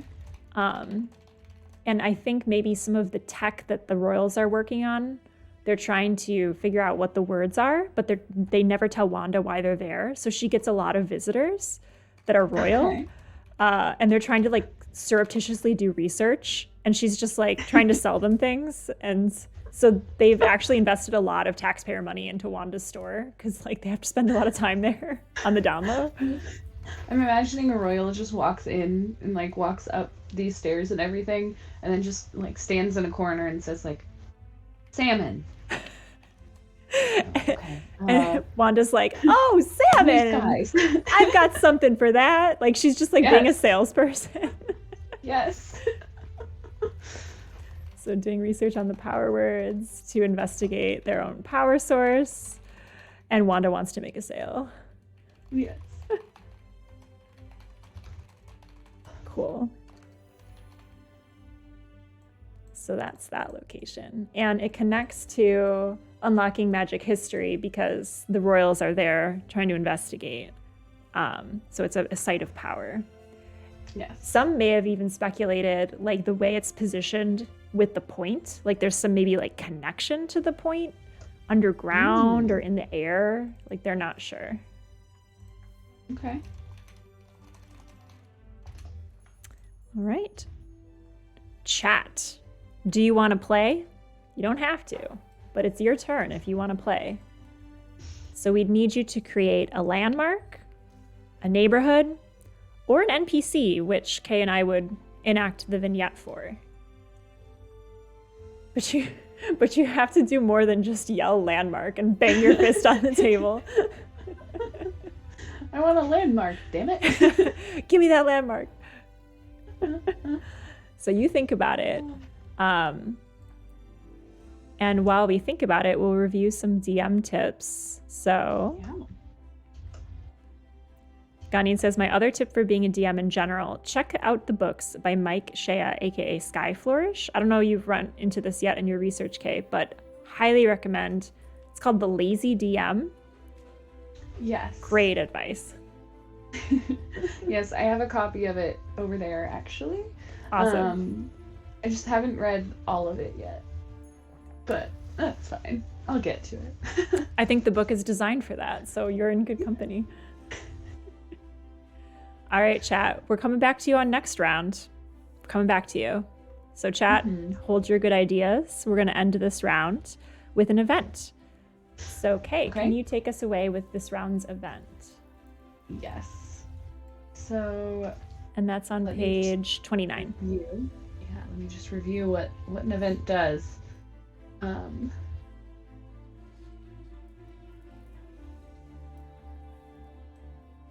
Okay.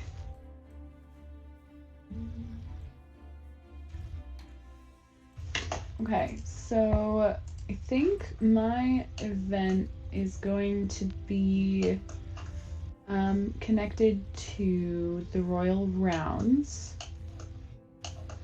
Is the neighborhood that I created down here.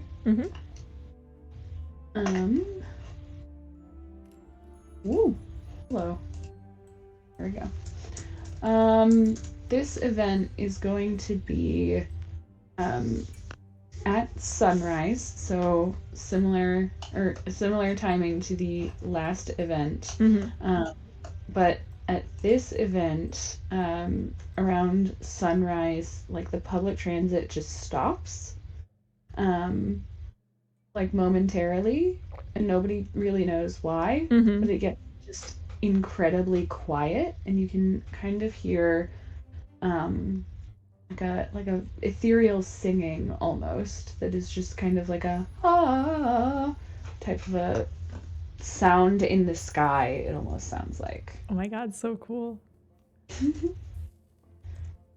And is that only in the Royal Rounds, or is that everywhere? That is only in the Royal Rounds.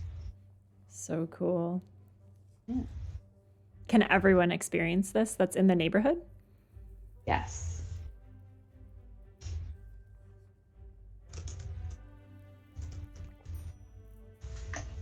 Stuff's getting weird in our city.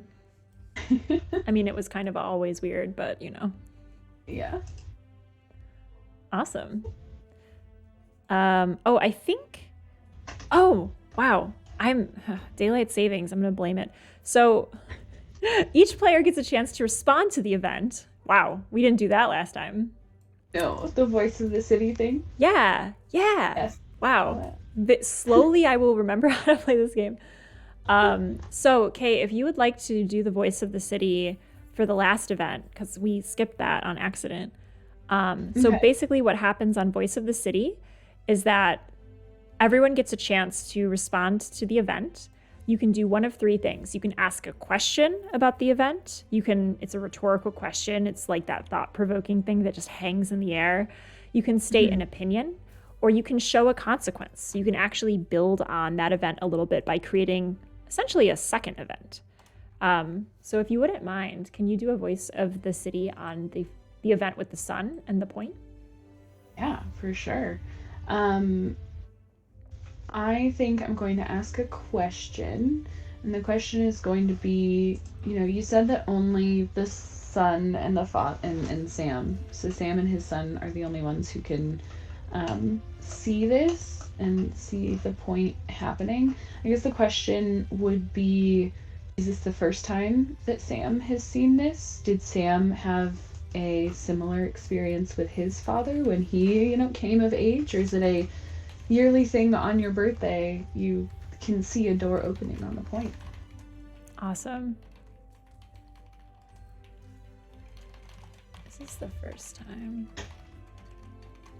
Is it a birthday thing? Awesome. Is it actually your birthday gift? Great. And chat, my apologies. Do you have a question, an opinion, or a consequence on our original event that the son stayed up all night thinking he was going to get these powers and nothing happened, and in the morning both he and Sam see a door form on this landmark called the Point? So feel free to throw your opinion, your question, or you can build off that and say something happened. Think about it. And then for this event, for my Voice of the City, Yes. I'm going to show a consequence. Okay. So as a consequence of this ethereal singing, I think everyone who's in this neighborhood, the Royal Rounds, so it's mostly like higher up people, right, who can hear this. I think most of them go for their bunkers. I think a lot of them have like a trap door or like a panic room or something. And so as a result of this, for the majority of this morning, people in power are largely absent from their posts because they're afraid that something is happening, targeting them, and they like run for their protective spaces. Okay. And it's very noticeable to the entire city because the queen was supposed to have like a press conference or something, and it's just like an empty chair, and like and then like eventually goes to like green screen of like, we're having technical difficulties. So like we can't find the queen. Yeah, where's the queen? So there's just like this mass exodus of people in power in the morning because they all get scared. Perfect. And chat, if you have a question, opinion, or consequence to either of these events, at any point, feel free to label it, just throw it out there, we'll add it up on the screen. All right, I think we finished the round and we remembered all the things this time. Yay! Yes. Awesome. So let's start another round around walking around the city. Okay. I will kick this one off because you were so kind as to take my turn for last time. I'm going to create an NPC. I'm going to create a resident. I feel like we need to put a few more folks in this city. Yeah. So let's create. Wait, declare your compass first. Ha ha ha. Of course, compass. The compass is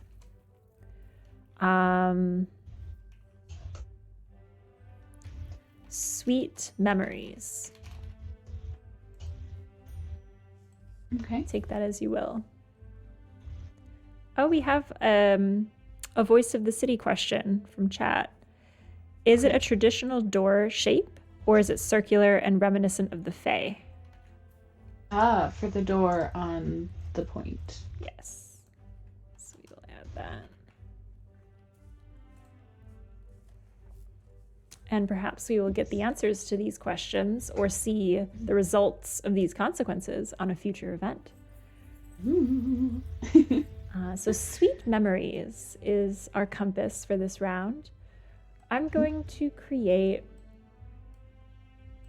an NPC in the Royal Rounds. Okay. That NPC's name, or resident rather, the resident is going to be named Royal Advisor Tenda Soleus.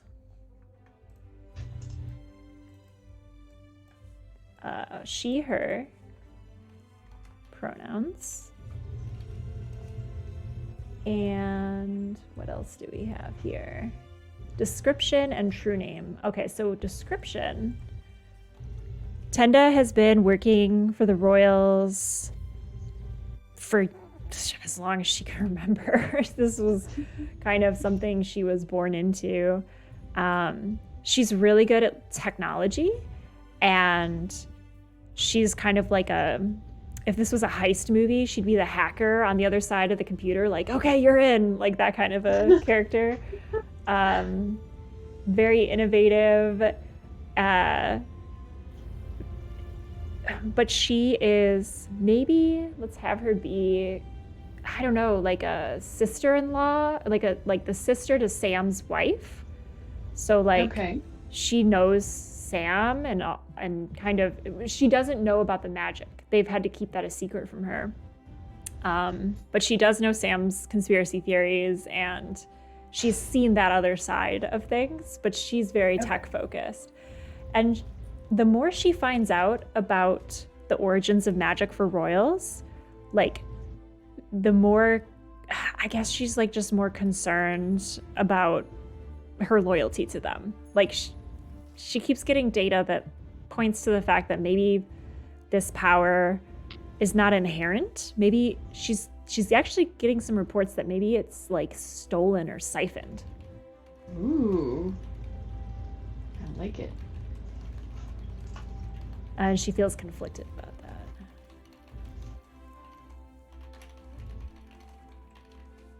Okay, so her true name, we'll do a scene with her.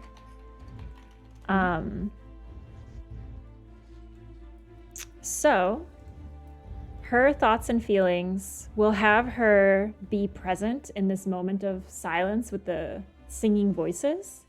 And she's in her lab. She has basically screens and like, I'm thinking of, what is that movie, Johnny Mnemonic, where he's got like the computer screen that like floats in the air and he's just like typing in the air and swiping and it's like really cheesy. Like it's that kind of technology where there's just holographic stuff everywhere. She reaches for her coffee cup, but her hand goes through it because it's a holographic coffee cup that's there to remind her to drink coffee. Her hand just kind of passes through and she's like, oh, where's my real one? And so she's like rifling through all of this holographic stuff, swiping it away to find her real mug. She's got kind of like frazzled brown hair that's like a little bit kinky and like sticks out at odd angles, and like really big round glasses, like big moon shaped glasses that keep sliding down her nose and she keeps pushing them up. Right. She's got a lab coat just for flavor, maybe high heels. And all of her charts and things are like popping off, basically like magical anomaly. She can hear the voices. It's being piped in through the speaker, the ethereal singing. And then just like the dead silence of the hallway where it's normally full of like royal bureaucrats talking. She can't hear anything. She just hears the sound of like panic doors slamming, boom, boom, boom, like going down the hallway. But everyone who's not royal, all the staff is still milling about and she can hear them being like, what's going on? And so in her mind, she, at that like kind of exact moment that this all was happening, she was reviewing the data and she saw in her notes like kind of another confirmation that the magic that the royals have is not theirs. And that it could be possible to graft it into other people, like this idea of like genes and like putting magic into others, that it could be possible because she's kind of worried that's what's happened with them, like that they've taken it from someone. And so she's like pushing her glasses up on her nose and she's like, well, I've got to warn someone, tell someone? No, maybe they already know.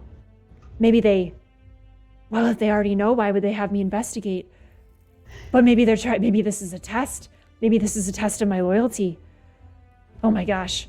I gotta bring someone in. No, I gotta hide it. And she just kind of like, her perfectly manicured hands like go over the screen. Like she's like looking over her shoulder, like maybe this is bad for me. I've gotta bring someone in. I need a peer review. This is what's happening with her so far. Okay. I think at this point she definitely has like a lab assistant. They're gonna like come running in with like a cup of coffee that's sloshed all over the place a little bit, and they're gonna like come up to her and like give her the coffee and be like, do you know what's going on? Like, are there any readings or anything? What's happening? Does she know this person? Yeah, it's her assistant, like a lab assistant type of a thing that does like cleans the beakers or does the data like not analysis but compilation of like 7 different monitors or something, and she just puts them all into one type of thing. As soon as you said beaker, I pictured Beaker from the Muppets. Yes. The data. She's still covering up the screen with her hands, like, and it's kind of ineffectual because it's like a virtual screen and it keeps moving as she's like swiping it around, so her hands are moving to follow it. I'm not sure. It's just gonna like turn around and just actively not face her and be like, I don't need to see anything you don't want me to see. It's okay. I'm not sure if you should be seeing it. She runs a hand through her hair. I am finding things out. I'm not sure what this is, the singing. But things are off the charts, the arcane levels. And she pulls up a big I guess thermometer, like those fundraiser thermometers to see like how much donation there is, but it's like magic levels, and like it's at the very top, and it's kind of like like making a little whistling noise for how much magic is happening. She's like, the magic is just off the charts, and I don't know if it's connected to what I've just found. I don't know if I should tell you what I've just found. Can I trust you? She says, like grabbing onto the shoulders of her assistant. The assistant's gonna like turn around and like take her hands off of her. She doesn't like to be touched, type of thing, and just be like, I think you can trust me. You can trust me with whatever you want to trust me with. I know I usually just get your coffee, but I'm a pretty solitary person, so I don't know who I would tell if you told me anything. So, but I mean, you don't have to at all. Like, it's totally fine. I know that I've only been here for like a month. Gosh, that's really sad that you're such a solitary person. We should get coffee together. I have been so caught up in my work. I haven't even been thinking about the people right in front of me. Sorry. You're bad with talking to people. I'm bad with talking. Did I say that you're bad? I'm bad. And she just keeps pushing her glasses up. I'm also bad. It's totally fine. You were totally right. You're always right. 100%. No, I'm not always right. I'm actually very, very wrong. And she just kind of sits in her wheelie chair, her rolling chair, and like it scoots back a couple inches as she like settles into it. And she's just like, I've devoted my whole life to the royals and discovering the source of their magic. I'm afraid at what I'm finding. I'm afraid. You're afraid? I think it might be. She looks at the door, presses a button to close the door, presses a button to close another door, like 3 interlocking doors close. I think it might be siphoned from another source. What kind of source? Like people, or like a place, or?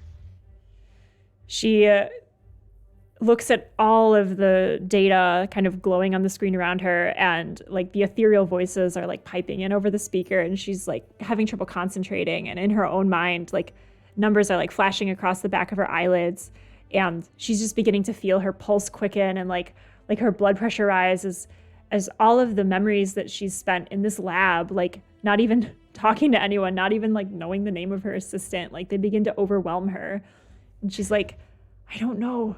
I know so much and I know nothing.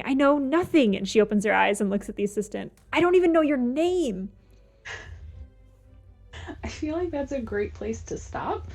I feel like that really encapsulates who this person is. I think her true name is like dedicated to work, afraid of the truth, disconnected from life. Yeah. Yes. And the way it connects to the compass is she does not have any sweet memories. She has only her life's work, which is terrifying to her in this moment. Right. And that's Tenda.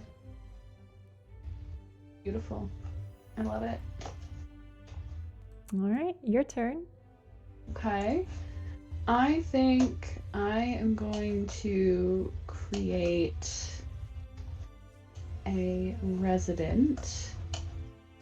I am going to connect this resident to... You know what? I think I'm going to make Wanda's daughter from Wanda's Wild World of Cauldrons.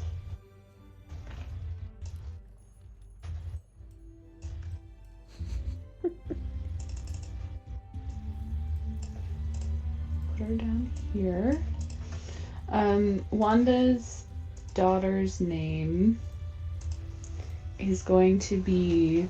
It's got to start with a W. So Wanda, how about Woven? See, that's those VENs again. Name. Woven. Waraxa. Love it. Woven Waraxa. I'm gonna put Wanda's daughter. There. Okay.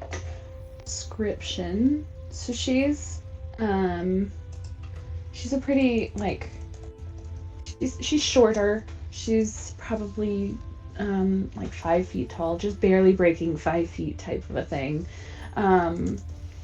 She's short. She's very thin,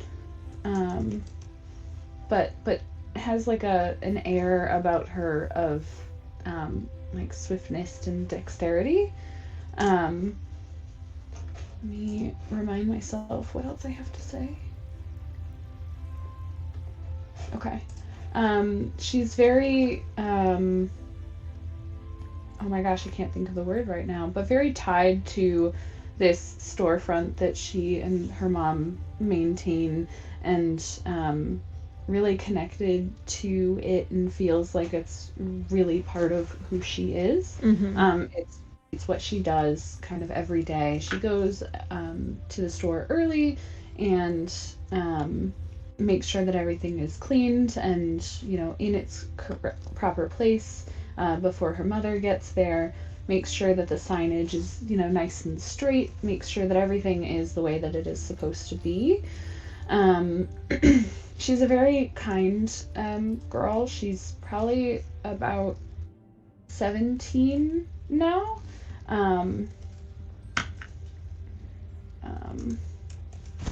17 years old, very kind, very sweet, and she has a lot of really good memories in this store. And so as she's kind of cleaning in the morning, she definitely remembers those memories and kind of has a, I want to create more sweet memories here and good memories here type of a thing. Awesome.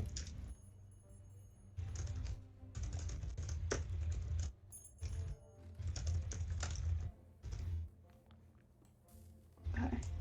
I love the signage.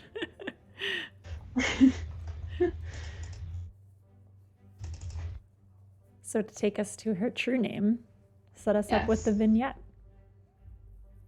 So for her vignette, I think I'm gonna have her be, I think she'll be starting kind of in the morning, of that morning of, Sam is at the point with his son and everything, and she gets up early to go in and make sure that everything is set so that her mom, who's, I imagine, more elderly and much more salesperson than actually keeping the store neat and clean and put together. And so she, for this vignette, she's woken up, she's, gotten ready and dressed and everything, and she's walking kind of through the town square, past the point, and sees Sam and his son, and they're just staring up at the point, and she doesn't understand what's going on. Internally, she's kind of going through the checklist of, okay, the sign, at the entrance to the square, that one's nice and straight and clean and easy to read, no graffiti on it, that sort of thing. And just going through a checklist in her brain of, okay, I have to sweep the stairs, I have to make sure that the door is unlocked, I have to make sure that all the signs that point to our store are straight and clear and readable, and, everything has to be in place. And so she's surprised to see anyone else in the square, because she's usually the only person there that early.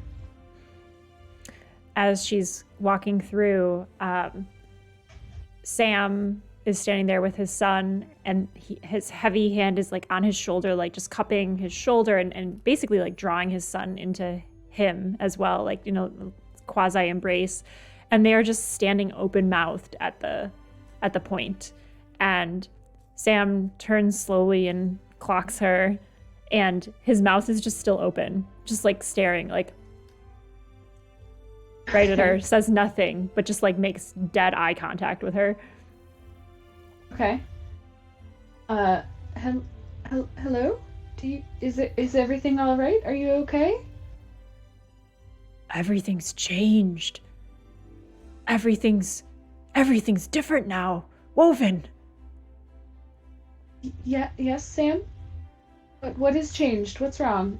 Are you okay? Can't you see the door? He turns and points at the door, and he looks at his son. You can see the door, can't you? His son just nods. Woven's gonna look up at the point and just say, I don't see any door. It's a circular door. I'd have to duck to get into it, but it's certainly here. It's glowing. I don't see anything. I just see the point. Is this door in the sky? Is it on the point? And he's gonna like look up and like kind of in a I'm gonna humor him type of a way, but know that she like in her brain she definitely knows that she doesn't see any sort of door. Woven, come here. Come here. There must be a reason we're all here. Please. Oh, okay. She comes up like behind him type of thing or like next to him and just kind of looks up at the point. He, with his finger like up where she's looking, like traces it down to the door that he can see and points and jabs his finger forward. Have you ever seen anything in your shop that hasn't made sense? That seems magical in nature? Well, she's gonna kind of think back and think about some things that she thought were like her mom's just mannerisms and muttering and like practicing sales pitches and things. But there's definitely been a couple of times where her mom has just stopped in the middle of the store and like said a random collection of words type of a thing. And it kind of seems like a checklist, like a grocery list. So she's just gonna remember that, and then, something happened. Like the lights in the store got brighter and then dimmed again. Or, the mess that was in front of her mom just cleaned itself up. And she doesn't know exactly how that happened or what, anything like that. But she's remembering this, and she's gonna say, well, yes, but strange things happen all the time. I think this is the strangest thing that's ever going to happen here. I know you won't look at my flyers, but I think this is everything coming to pass. Everything that's supposed to be ours. It's coming back to us. Woven. Yes, Sam? What do you remember? I remember my mom.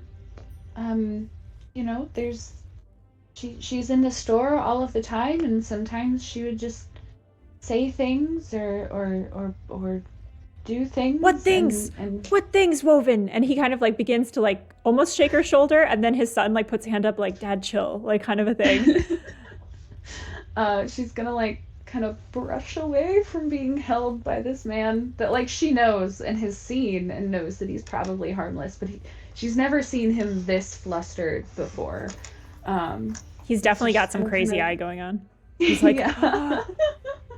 So she's gonna kind of shrug his hand away and just be like, I don't remember exactly. I remember my mom being in the store with me when I was younger, and she'd like list off like a grocery list, it seemed like, or like a task list maybe, and she'd only do it in certain spots in the store, and then something would happen. Well then, that must be it. We'll come back. We'll come back here. We'll go to the store. And his son is like, Dad, what are you talking about? We've got to go through this door. There's a door right here. But why is Woven here? Woven must be here for a reason. Woven, have you ever read any of my flyers? I might have glanced at one, the first one that you gave me. But Sam, I'm always here this early in the morning. I have to go and get the shop ready. Sam nods and says, Then maybe you're here just to tell others what we're going to do. And he grabs his son's hand and like holds it tightly. And his son looks up at Woven and he's smiling, but a nervous smile, like the smile of someone who's about to go on stage and like is nervous about it. And all around Woven, there's like a breeze in the air, like picks up like a little bit of like a swirling wind that's like moving around the square. Mm-hmm. And there's like the scent of like, kind of like the after effect of a firework, that like kind of burnt smell in the air. And it begins to like bring this scent of like soot and fire, but there's no source of it. As Sam and his son begin walking towards what Woven sees to be the point. And the son looks at Woven and says, We're gonna go now, I guess. and they reach out to the door handle that Woven cannot see. Okay. She's gonna say, oh, okay. Good luck. I'm going to go and clean my shop now. And she's like pretty disbelieving. Like Sam has gone on tirades before and like really tried to get her to understand and believe, but like, she thinks that this is just Sam like getting really amped up because his son is here. And she's gonna kind of turn and start to walk towards her shop. Yeah, go ahead. No, go ahead. Oh, I was just gonna ask if like Sam and his son like open and go through the door. As she turns to go towards her shop, her alignment walking back towards the Wanda's cauldron shop, she's like right in a line with the point, and like she's like in the midpoint between where the shop is located and the point right behind her. And as soon as Sam and his son she's turned around, she can't see what's happening, but they have stepped towards the door.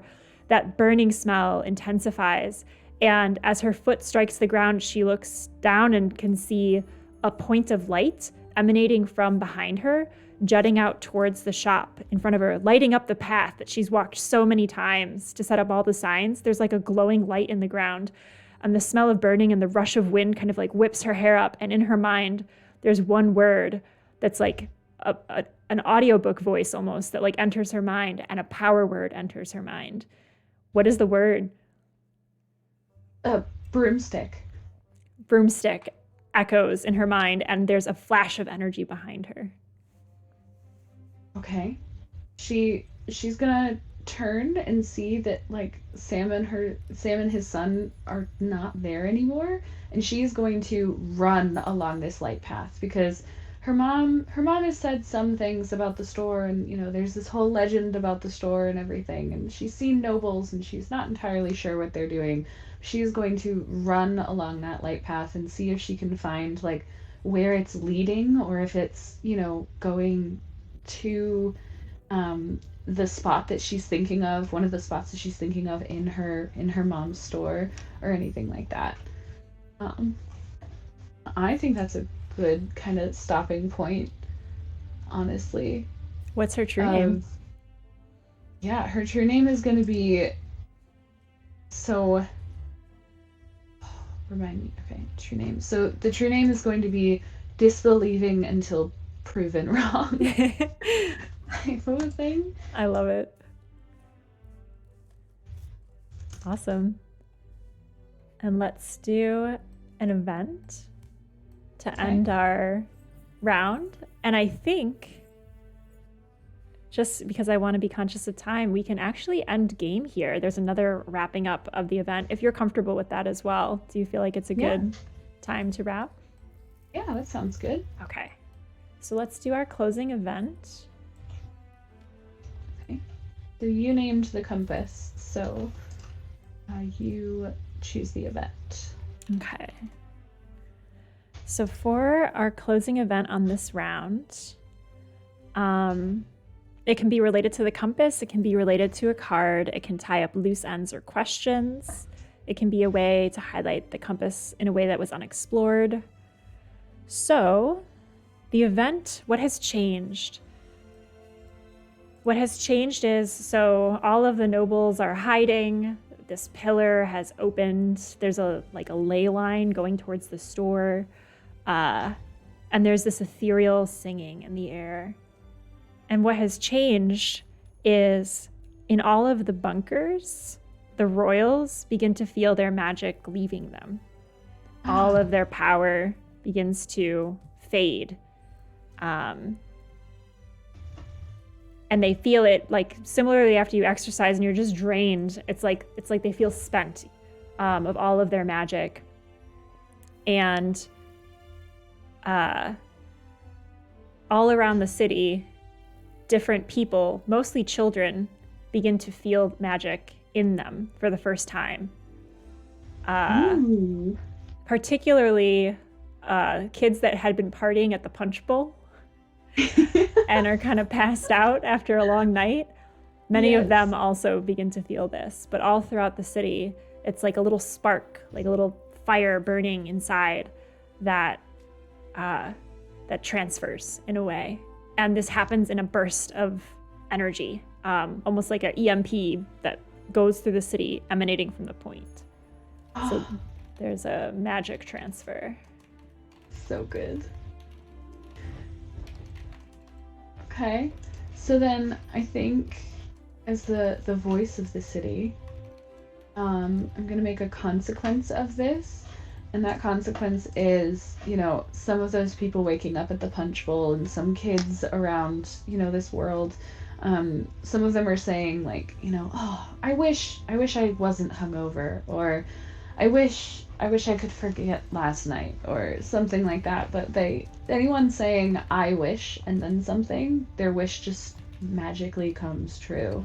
So like, I wish I didn't have such a horrible headache, and their head just disappears, stops being. A little kid is like, oh, I wish we were having eggs with toast for breakfast and not cereal, and just the cereal is now eggs with toast, and the parents are all freaking out. That's amazing.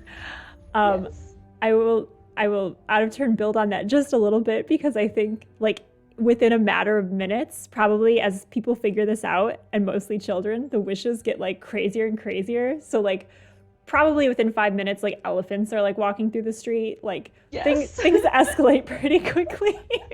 Everything's there's just this one kid that like, he changed his breakfast, and then he's like, I wish I had 20 fingers, and I wish I had like I wish I was 3 feet taller. And he's the same age, but he's now like 6.5 feet tall. And he's just going crazy wishing for all these things. That's awesome. So yes, the city begins to change as the wishes build and build. Yes. Awesome. All right. Well, that's amazing. Let's wrap our city and end our session. So once the table feels ready to wind down, you should play one final round to finish the game. Would you like to play one final round, or would you like to consider this our final round? Because I know we're at noon, so I want to make sure we have time for wrapping. Yeah, maybe kind of do that as the final round, or maybe at some point in the future we could pick this game up again, and that way we don't have to wrap this world. I love how everyone who plays this game is always like, no, do we have to end it? Yes, so we'll consider that our final round, but it's never the final round in our hearts. Right. So let's have so if we're skipping that, then so if an event is played during the final round, which we have with this magic transfer, after the final player takes their turn, events can be played. I should probably read this instead of skipping around. So in the final round, players may opt to create a neighborhood landmark resident as normal. Since no player chose a compass, any player may instead create an event for their final turn if they so choose. That's right. So in the final round, it's essentially the same as before. We can pick one of the 3 things, or instead of waiting to the end of the round to create an event, everyone can create an event on their turn as well. So let's do that. Let's end with 2 events. Or actually, let's rewind. Let's do Voice of the City on this guy. And then for our final end of session, we'll just do some event creation. You, me, and probably chat. Okay. Voice of the City on which one? On the magic transfer event, because we didn't have Voice of the City on that. So Voice of the City is after an event, ask a question, state an opinion. Oh no, you did your consequence. Yeah. It was so seamless. I forgot it wasn't part of the event. My goodness. Chat, if you have a Voice of the City asking a question, stating an opinion, or showing a consequence for this event, please throw it in chat. We'll add it in. Yeah. But yeah, let's then, okay, good. Let's go to the wrap, which if you'd like to create a landmark, a neighborhood, an NPC, you can do so, or you have the ability to create an event. And there's no compass for this final round. So I'll turn that over to you, Kay. Okay. I think I'm going to create another resident. This one's going to be in the punch bowl.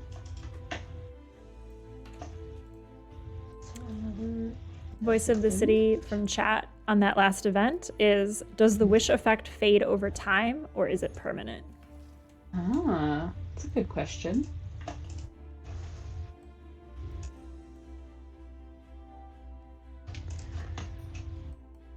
Okay, so this resident, a title. This is going to be, ooh, hello, come on now. Okay, this title is going to be Jammin' Jimmy. This city is full of alliteration. Jammin' Jimmy is like a partier. He is the one that hosts most of the parties at the Punch Bowl. He's taller. He's the skate bro of the park. He's got longer, kind of shaggy hair. He's always open to anyone and everyone asking questions or, just wanting to come hang out. He's that guy who hosts a party and then goes to the grocery store and invites everyone he interacts with. He's just the most outgoing person.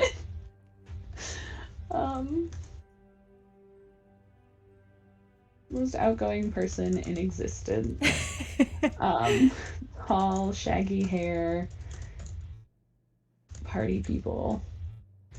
I can't type today, my goodness. There we go. Party people. Always invites everyone to everything.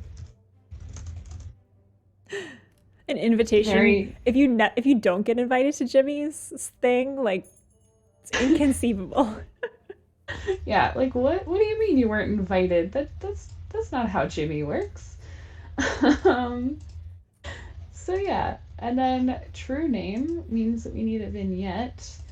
And so to switch it up a little bit, I think this is going to be kind of the night before.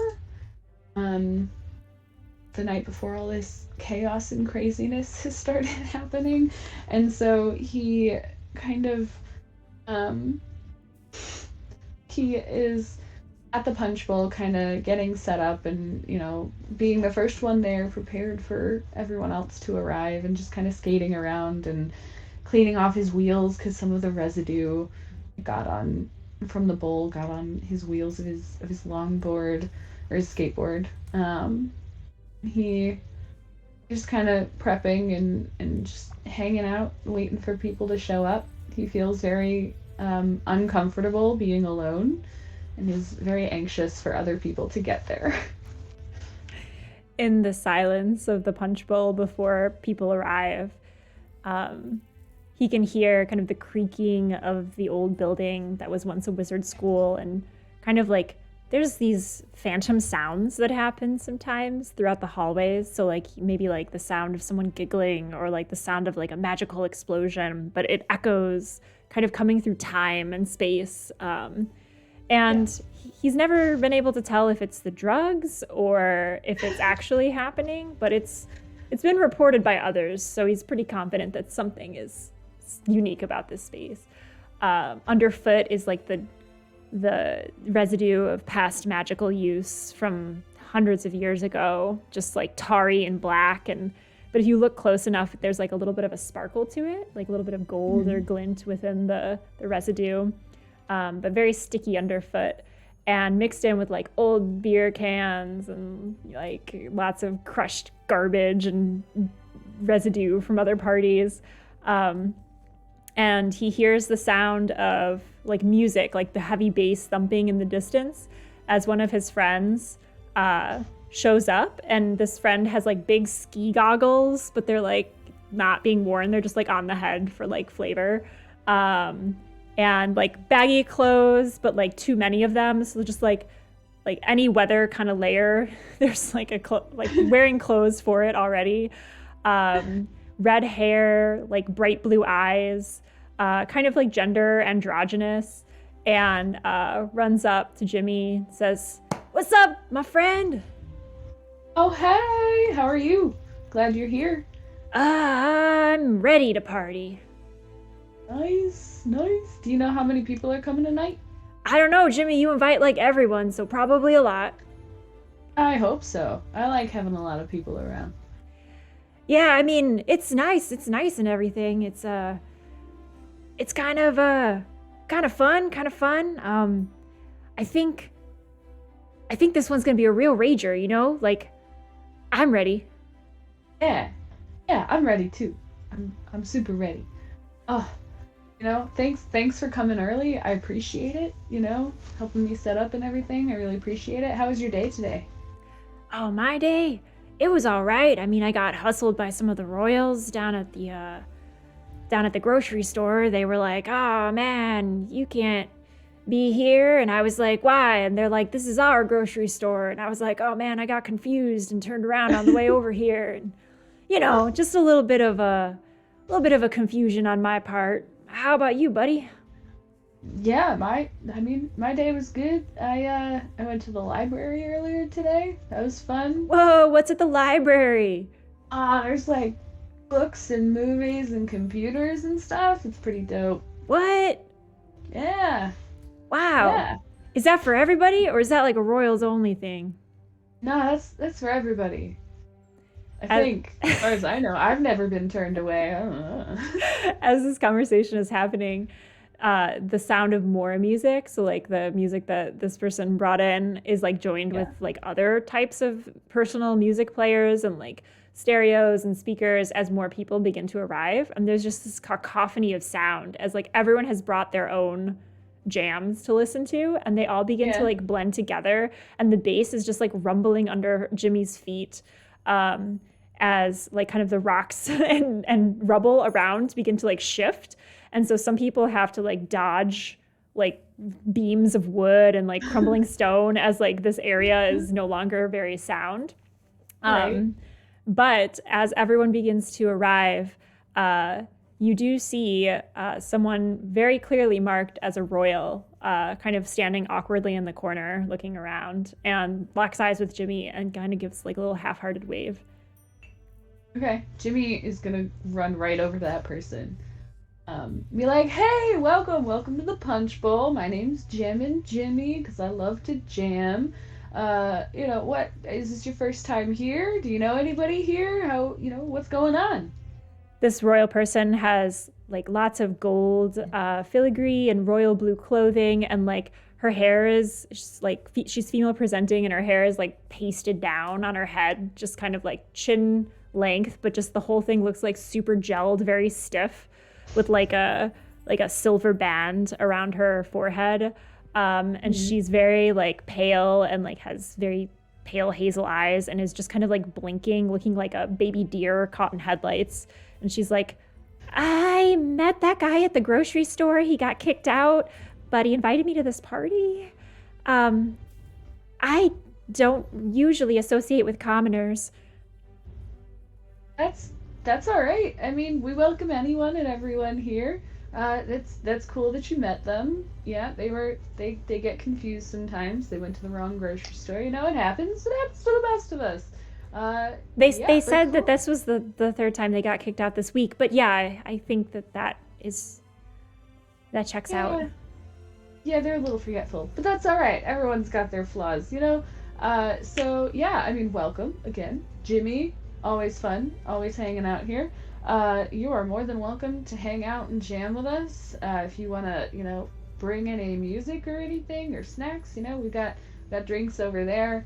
We've got some extra boom boxes over in the corner if you wanted to go find your own station. Wow. Um, You're saying a lot of words that are unfamiliar to me.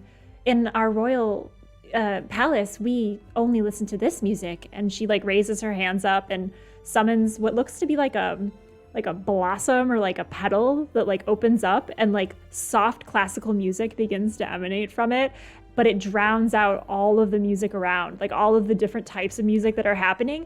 It just silences it, like puts like a muffle on everything else, and all you can hear is just like beautiful lute and like piano music coming from this blossom in her hands. And she's just staring at Jimmy over the blossom, just like making awkward eye contact.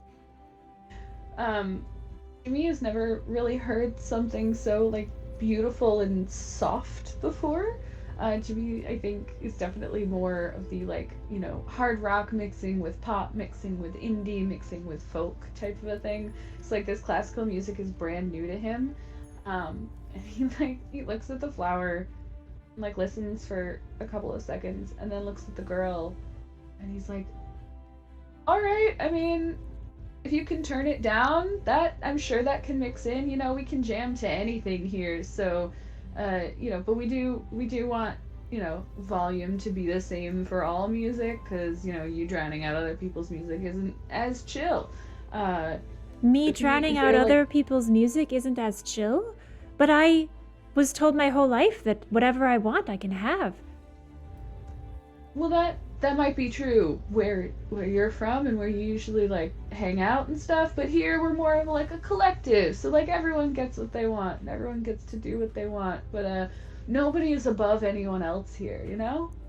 As Jimmy says this to her, and as he's kind of willing the music to lower, he feels kind of like a little like flash, like blip inside, like just kind of like a little, I don't know, like a heart murmur or like heart racing. And for a second, he's like, oh, am I in love? Like he kind of like has that feeling, but it's like more of an electrical feeling. And the music begins to hush. Her classical music begins to like quiet and the flower begins to close up again, but she's not doing it. And she looks at Jimmy confused and she's like, do you possess this gift? I might. I don't think so though. I mean, I don't think I'm a royal as far as I know. I was raised by two commoners. The bread factory down the, or not factory, the bread makers down the street a bit. We only eat pellets of nutrition. I do not know of this bread. Oh, that sounds dope. Well, yeah, bread is like a food. Food's really good, tastes really good. I was raised by bread makers. I think they're my parents. I don't look like them, but like I think they're my parents. But yeah, so I'm not like royal or nothing. So I don't got anything special. I just love people and people are awesome. Love Like you, people. you're pretty awesome. Yeah. Awesome. As she repeats these words, the music again grows stronger. The flower opens up, and the classical music kind of drowns everything out as the Jam and Jimmy, the spark within, kind of fades away. And just the classical symphony is now like playing throughout the party. And some people are like jamming out to it, and some people are like looking around like, what's causing this? And she looks at Jimmy and says, awesome. You are awesome. Thank you. You are also awesome. You seem really cool. You want to like come jam with us? Yes, the jamming will begin. And she walks forward with the classical flower, just like very formally striding through the party, holding it like a birthday cake. Okay. Jimmy's gonna like go around to the other like boom boxes and see if he can like turn the volume up at all, to kind of match the level that the classical music is. But obviously, it's a magical thing that's muting the rest of the music. So he's trying, and like at each boom box he stops at, whoever's music it is like, what is happening? What is going on? Who is that? Like, who is that chick? Type of a thing. And he's like, it's a new guest. It's all good. We just gotta figure out how to turn down her music a little bit. But she's new. We'll get there. Type of a thing. And as this parade goes through the party, it's wherever she is, the music is muted, but then a trail of very, very amped up boomboxes behind as Jimmy has turned up the volume up on everything. So by the time they walk through the party, it's just literally shaking the roof. Perfect. What is Jimmy's true name? True name. I always remind myself of like what other true names have been. Okay, so Jimmy's true name is like accepting yet rigid on equality. Nice. And as our final, for mine, I'm gonna do an event because this is the only round where I can do an event. out of turn, or as my turn. So my event will be related to this scene of Jimmy and the punch bowl, but it will be the next day.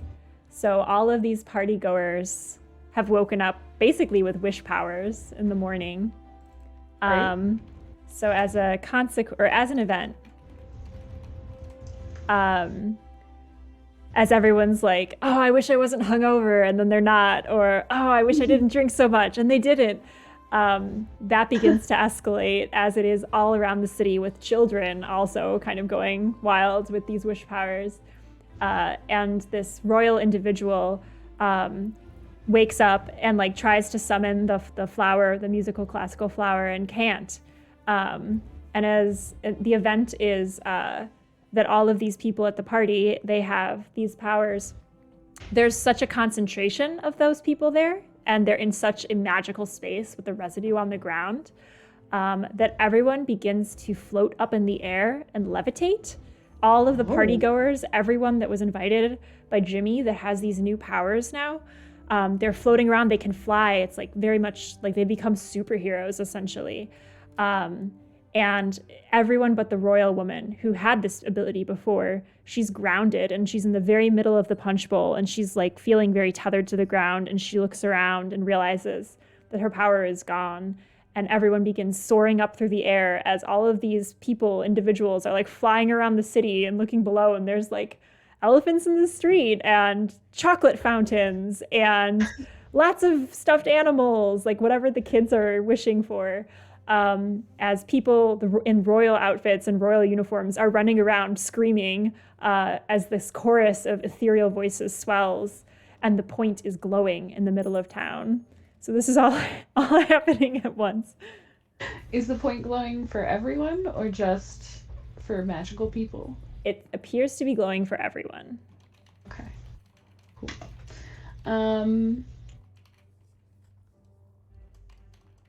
Okay, then I think that I'm going to do a opinion as a voice of the city. So in one or two sentences, or state an opinion in one or two sentences that some members of the community hold towards the event. Mm-hmm. And I think that the opinion is going to be like the people who haven't entirely caught on yet are just seeing all these crazy things. Like, they don't have children that are wishing for anything. And the opinion is that, like, they're dreaming, or something is happening, but they don't know what it is, and that, like, the point might break open because it's glowing. So if they can see the point and see that it's glowing, like, they're gonna be kind of scared of it, of like, oh my god, it's glowing, is it gonna open, is something gonna happen, type of an apprehension towards it. Awesome, I love it. So with this apprehension, with this chaos, we alter the city during the event, ending the session. So any player might create an event for their final turn if they so choose. Events playing the final round can resolve unanswered questions, but they can also be used to introduce last-minute complications or mysteries. So and then we also have to name the city. So I think for our final event, or actually that was our final round. Right. Do we still do an event to end that round? Let's do that. Do an event for us, Kay. Close us off here with like the final event for this round, even though we don't have a compass for it. Okay. I think that the final event for this round is going to be Sam and his son coming back out of the point, and like a group of people and like viewers have collected around the point because everybody sees that it is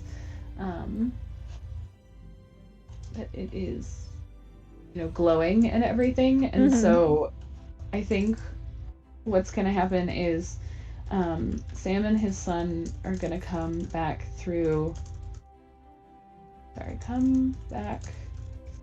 the point, kind of out of breath, Mm-hmm. and like looking really exhausted. But they're gonna come out of the point and then just kind of like sit on the ground and like wipe their faces and everything, and everyone can see the door that they came through. But they like close the door behind them and they're gonna sit and they're just gonna like Sam is just gonna say, "We figured it out. We know where magic it comes from now. We saw what magic comes from."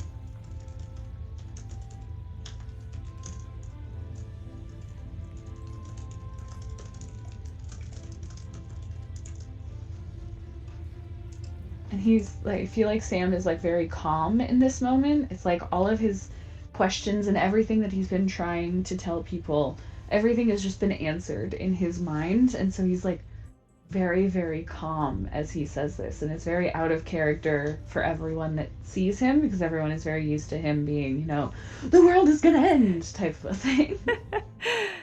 And on that, a consequence will be his son has that like kind of pasted down gelled hair that's typical of the royals. Like the hair is just naturally done that. And instead of a silver band, there's like a tattoo on his forehead of like that looks like the band that the royals wear, but it like glows and it's like inherent in him. It's not something that he's wearing. And his son also looks up at his dad and holds his dad's hand and says, "This was the best birthday ever."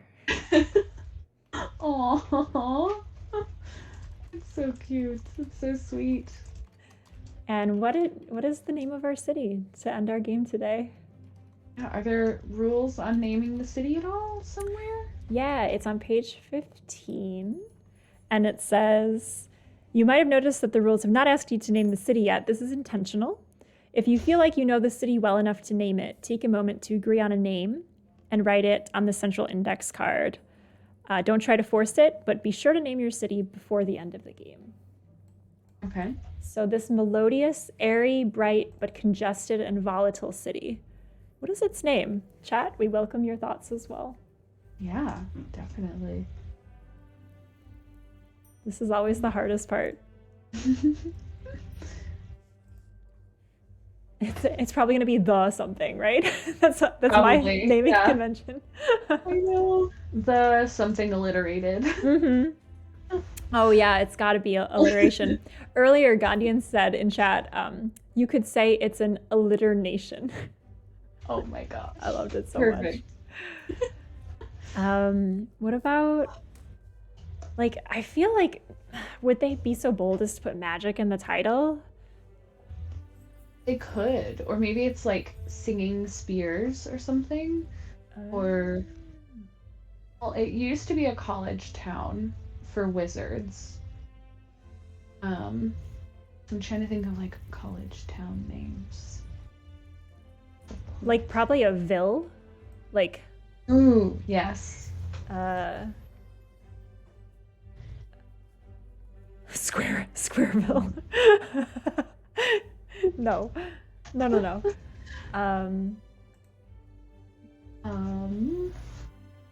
Village. What about like Point of the Village? Ghanaian says Bridgeville. Bridgeville? Bridgeville Point. Ooh. I like that. It's a bridge between the past and the present, and the point is there as like the central focal point of the town. Yeah. Cool. Bridgeville Point. Well, we have made a whole town and made it really crazy. A lot of paradigm shifts have happened in this city. Thank you all for playing. Thank you, Kay, for playing with me today. Thank you, chat. Thank you for me. Of course, you're always welcome back. We can definitely play around in this space again, or I'm always up for trying out new games. And thank you to the creator of this game, which again is called I'm Sorry, Did You Say Street Magic? And is available on itch. But yes, thank you all. Join us again on next Sunday in the morning for more RPGs, for interview segments, for everything RPG related. And then Thursdays, we play video games. And I'm picking a new game for this Thursday. So if you follow me on Twitter, you can vote for the game that I'm going to play next. But yeah, Kay, anything you'd like to say to close us out today? I had a great time. This is an awesome game that I love and is structured but not so structured, which is great. And yeah, thank you guys so much for all of your tips and tricks too. I'm excited to implement them. Yeah, we'll have to have you back after you have more games under your belt and see how it's going. I would love to check in with you on that. And Definitely. maybe guest in one of your games, I'm just saying. Ooh, maybe. But thank you so much for joining, and thank you all for tuning in. Have a great rest of your Sunday, and we'll see you soon. Bye, guys.